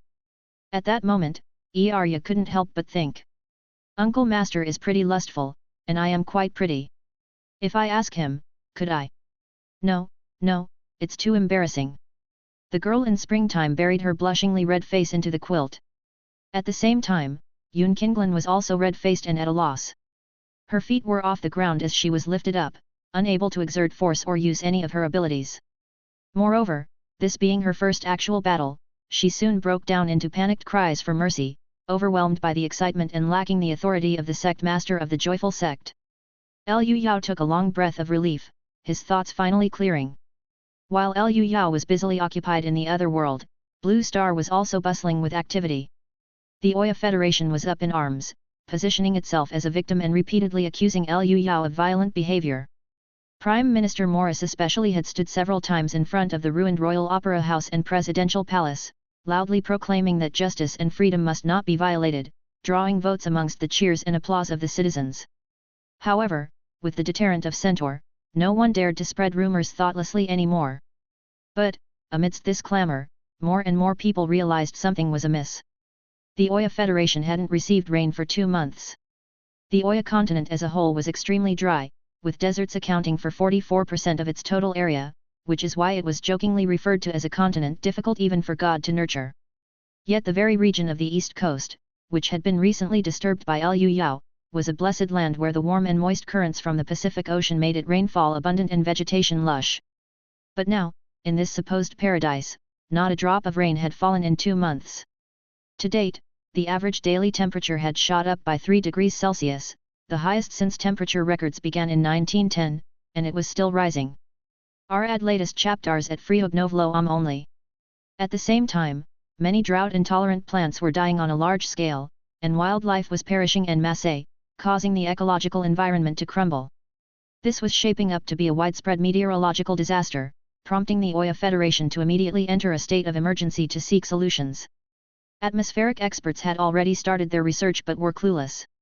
The government could only extract groundwater to irrigate the vegetation, but in the face of nature's might, such efforts were like pouring a cup of water on a cartload of hay in vain.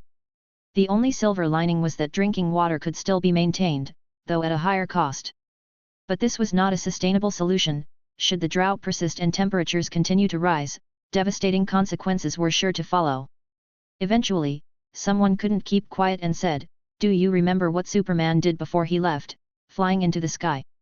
The drought in the Oya Federation was a result of Liu Yao's early release of sinister force during his flood discharge. More and more people recalled this point, and those who did not remember confirmed it by watching the videos. Some weather experts suggested the government communicate with Superman to seek a suitable solution. But Prime Minister Morris sternly refused, stating he would never compromise and that the Oya Federation could definitely cope with the disaster on its own. In his view, the drought would end sooner or later, and there was no need to compromise his image. But this was just the beginning. Soon, the high temperatures and drought led to an unprecedented forest fire. The dry weather accelerated the spread of the flames to a speed that shocked the world. Chapter 560. The high temperatures and drought made the wildfire uncontrollable once it started, quickly spreading over an area exceeding 50,000 square kilometers. The raging flames, reaching up to 70 meters tall, turned everything in their path to ashes. Faced with such disaster, the combined efforts of the nation's fire brigades and military were of no avail. The dry powder fire retardant sprayed by planes was feeble and helpless, doing nothing to diminish the fire's intensity.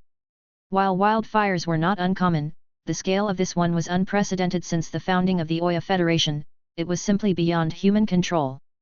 At this moment, the forest that had been burnt produced massive amounts of dense smoke, blanketing the skies above the Oya Federation's most economically developed and populous east coast.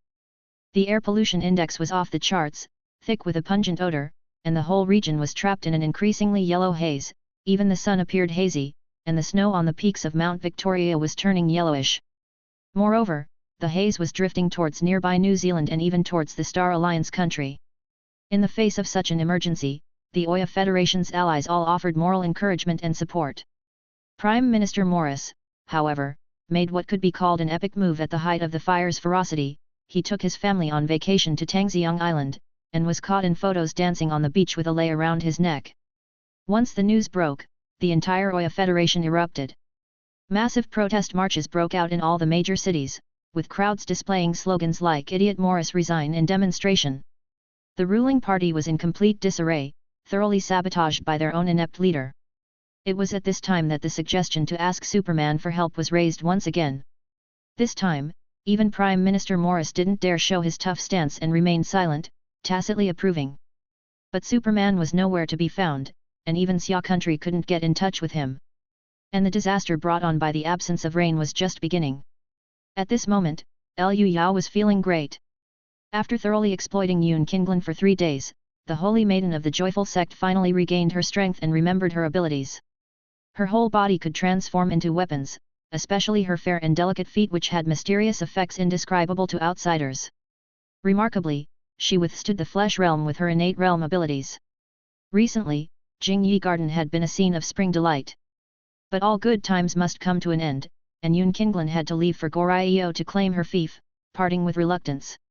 Liu Yao, preoccupied with his own affairs, did not insist on her staying and sent Arya to see her off on his behalf.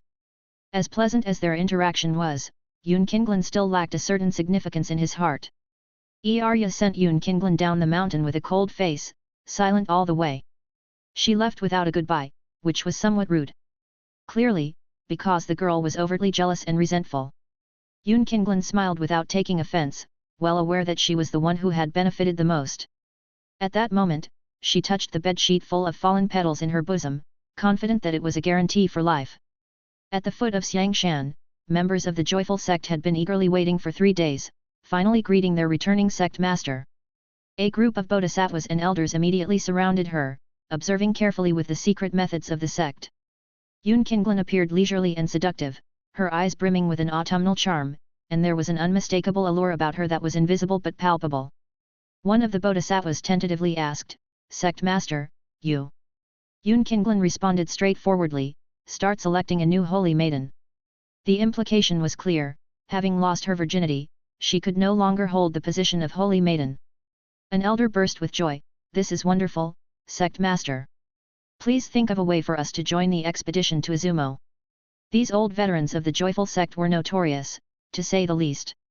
The idea of them being integrated into the regular army, let alone serving as military martial artists, was far-fetched. A thought struck Yun Qinglan: these men only saw the benefits and were completely blind to the risks. Izumo was not easy to deal with. This was the perfect opportunity to get rid of them.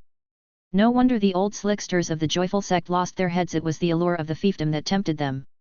In the bones of martial artists lays a rebellious spirit. Who wouldn't want a domain where they could do as they pleased and reign supreme? And to have it recognized and passed down through 5 generations by the imperial court was the perfect fulfillment of every martial artist's desires. At this moment, the whole of Divine Land was brimming with eagerness, impatient to conquer Izumo and seek out new territories. However, there was one sect that remained apart from this clamor. Yu Yanmei, riding Pingan, arrived at the Kunlun mountain range. This place was known as the premier mountain of Divine Land, the ancestor of dragon veins. It was no simple feat to occupy this land, and the Kunlun sect, established towards the end of the Eastern Han dynasty, was believed to have been founded by the ever-young mystic, Ankishan. The divine sword Taiye in Yu Yanmei's hand had come from a painting in the Qinling Mausoleum underground palace, the chart of ascension which depicted the first emperor of Qin visiting this individual. At that moment, since the Kunlun sect had long since closed off their mountain, Yu Yanmei went straight to Jade Void Peak and let out a long sky-reaching howl, proclaiming, "Yu Yanmei of the Moon Star sect has come to pay a visit to this sect." This roar, filled with the surging true chi of the golden body realm like a vast ocean, created visible sound waves that exploded outward, causing the snow-clad mountains to tremble with trepidation. Yu Yanmei expected someone to come soon, but it took a good half-hour before a bone-tempering realm mortal trudged through the snow, coming with uneven steps. "Please follow me, Uncle Master Yu." Yu Yanmei's brows furrowed as she followed the person to the location of the Kunlun sect. But the deeper they went, the more something felt off. In the ancient and majestic complex of buildings, by all counts, there were fewer than 100 people, each with a lower cultivation level than the last. Where has everyone gone? Yu Yanmei felt puzzled. Although the Kunlun sect had a tradition of closing their mountain whenever a major event occurred and only re-emerging once peace returned, their strength was unquestionable, a sect filled with masters. But now, not even a shadow of one was in sight. It was not until they reached a towering stone platform rising into the clouds that a smiling, beautifully dressed woman appeared. Yu Linglong, the current sect leader of the Kunlun sect. Yu Yanmei clasped her fist in a salute, "Sister Yu." The other party returned the gesture with a smile, "Congratulations to Sister Yu for advancing to the Great Grand Master. It was just a fortunate breakthrough. I have documented my insights, please review them." Speaking thus, Yu Yanmei presented a piece of paper. After the other party took it, she continued. "Since the Kunlun sect has sealed the mountain, it wouldn't be good for me to disturb you further, so I will take my leave now." The relationship between them was cold. She was not interested in wasting time here and wanted to finish quickly so she could return and help her beloved man break through to the golden body realm. But Yu Linglong, without even glancing at the paper in her hand, said with a smile, "Don't rush off, Sister Yu. Let's have a chat, it has been a long time." Yu Yanmei replied coolly, "You may speak your mind without concern, Sister Yu." "Then, I'll speak frankly." Yu Linglong looked towards the east and began slowly, "Sister Yu is a person of great influence in the new dynasty. Recently, the whole world is eager to go to war against Izumo. Perhaps this matter deserves more careful consideration." Yu Yanmei's brows slightly furrowed. Why would the Kunlun sect concern itself with such significant national military affairs? Yu Linglong continued, "That Izumo Emperor is Sufu, who is said to be of the Divine Land lineage. Sibling bloodshed is ultimately undesirable, peace is the most valuable." "Sect leader Yu Yanmei interrupted coldly. "If the Kunlun sect has chosen to seclude itself and seal the mountain, then you should stay out of unrelated matters. Otherwise..." As she spoke, the divine sword Taiye appeared in her hand, transforming into a pillar of light that reached for the heavens. With a swing of her sword, Yu Yanmei collapsed a nearby mountain peak. "Out of respect for the history between our two sects, this is my only warning. Take heed." After finishing her words, she left without looking back. Yu Linglong's expression remained unchanged. After the other person had gone, she spoke softly, "Ancestor, it seems this battle is unavoidable." A gentle voice replied, "No matter, let's see who has stirred the remnants of the spiritual machine."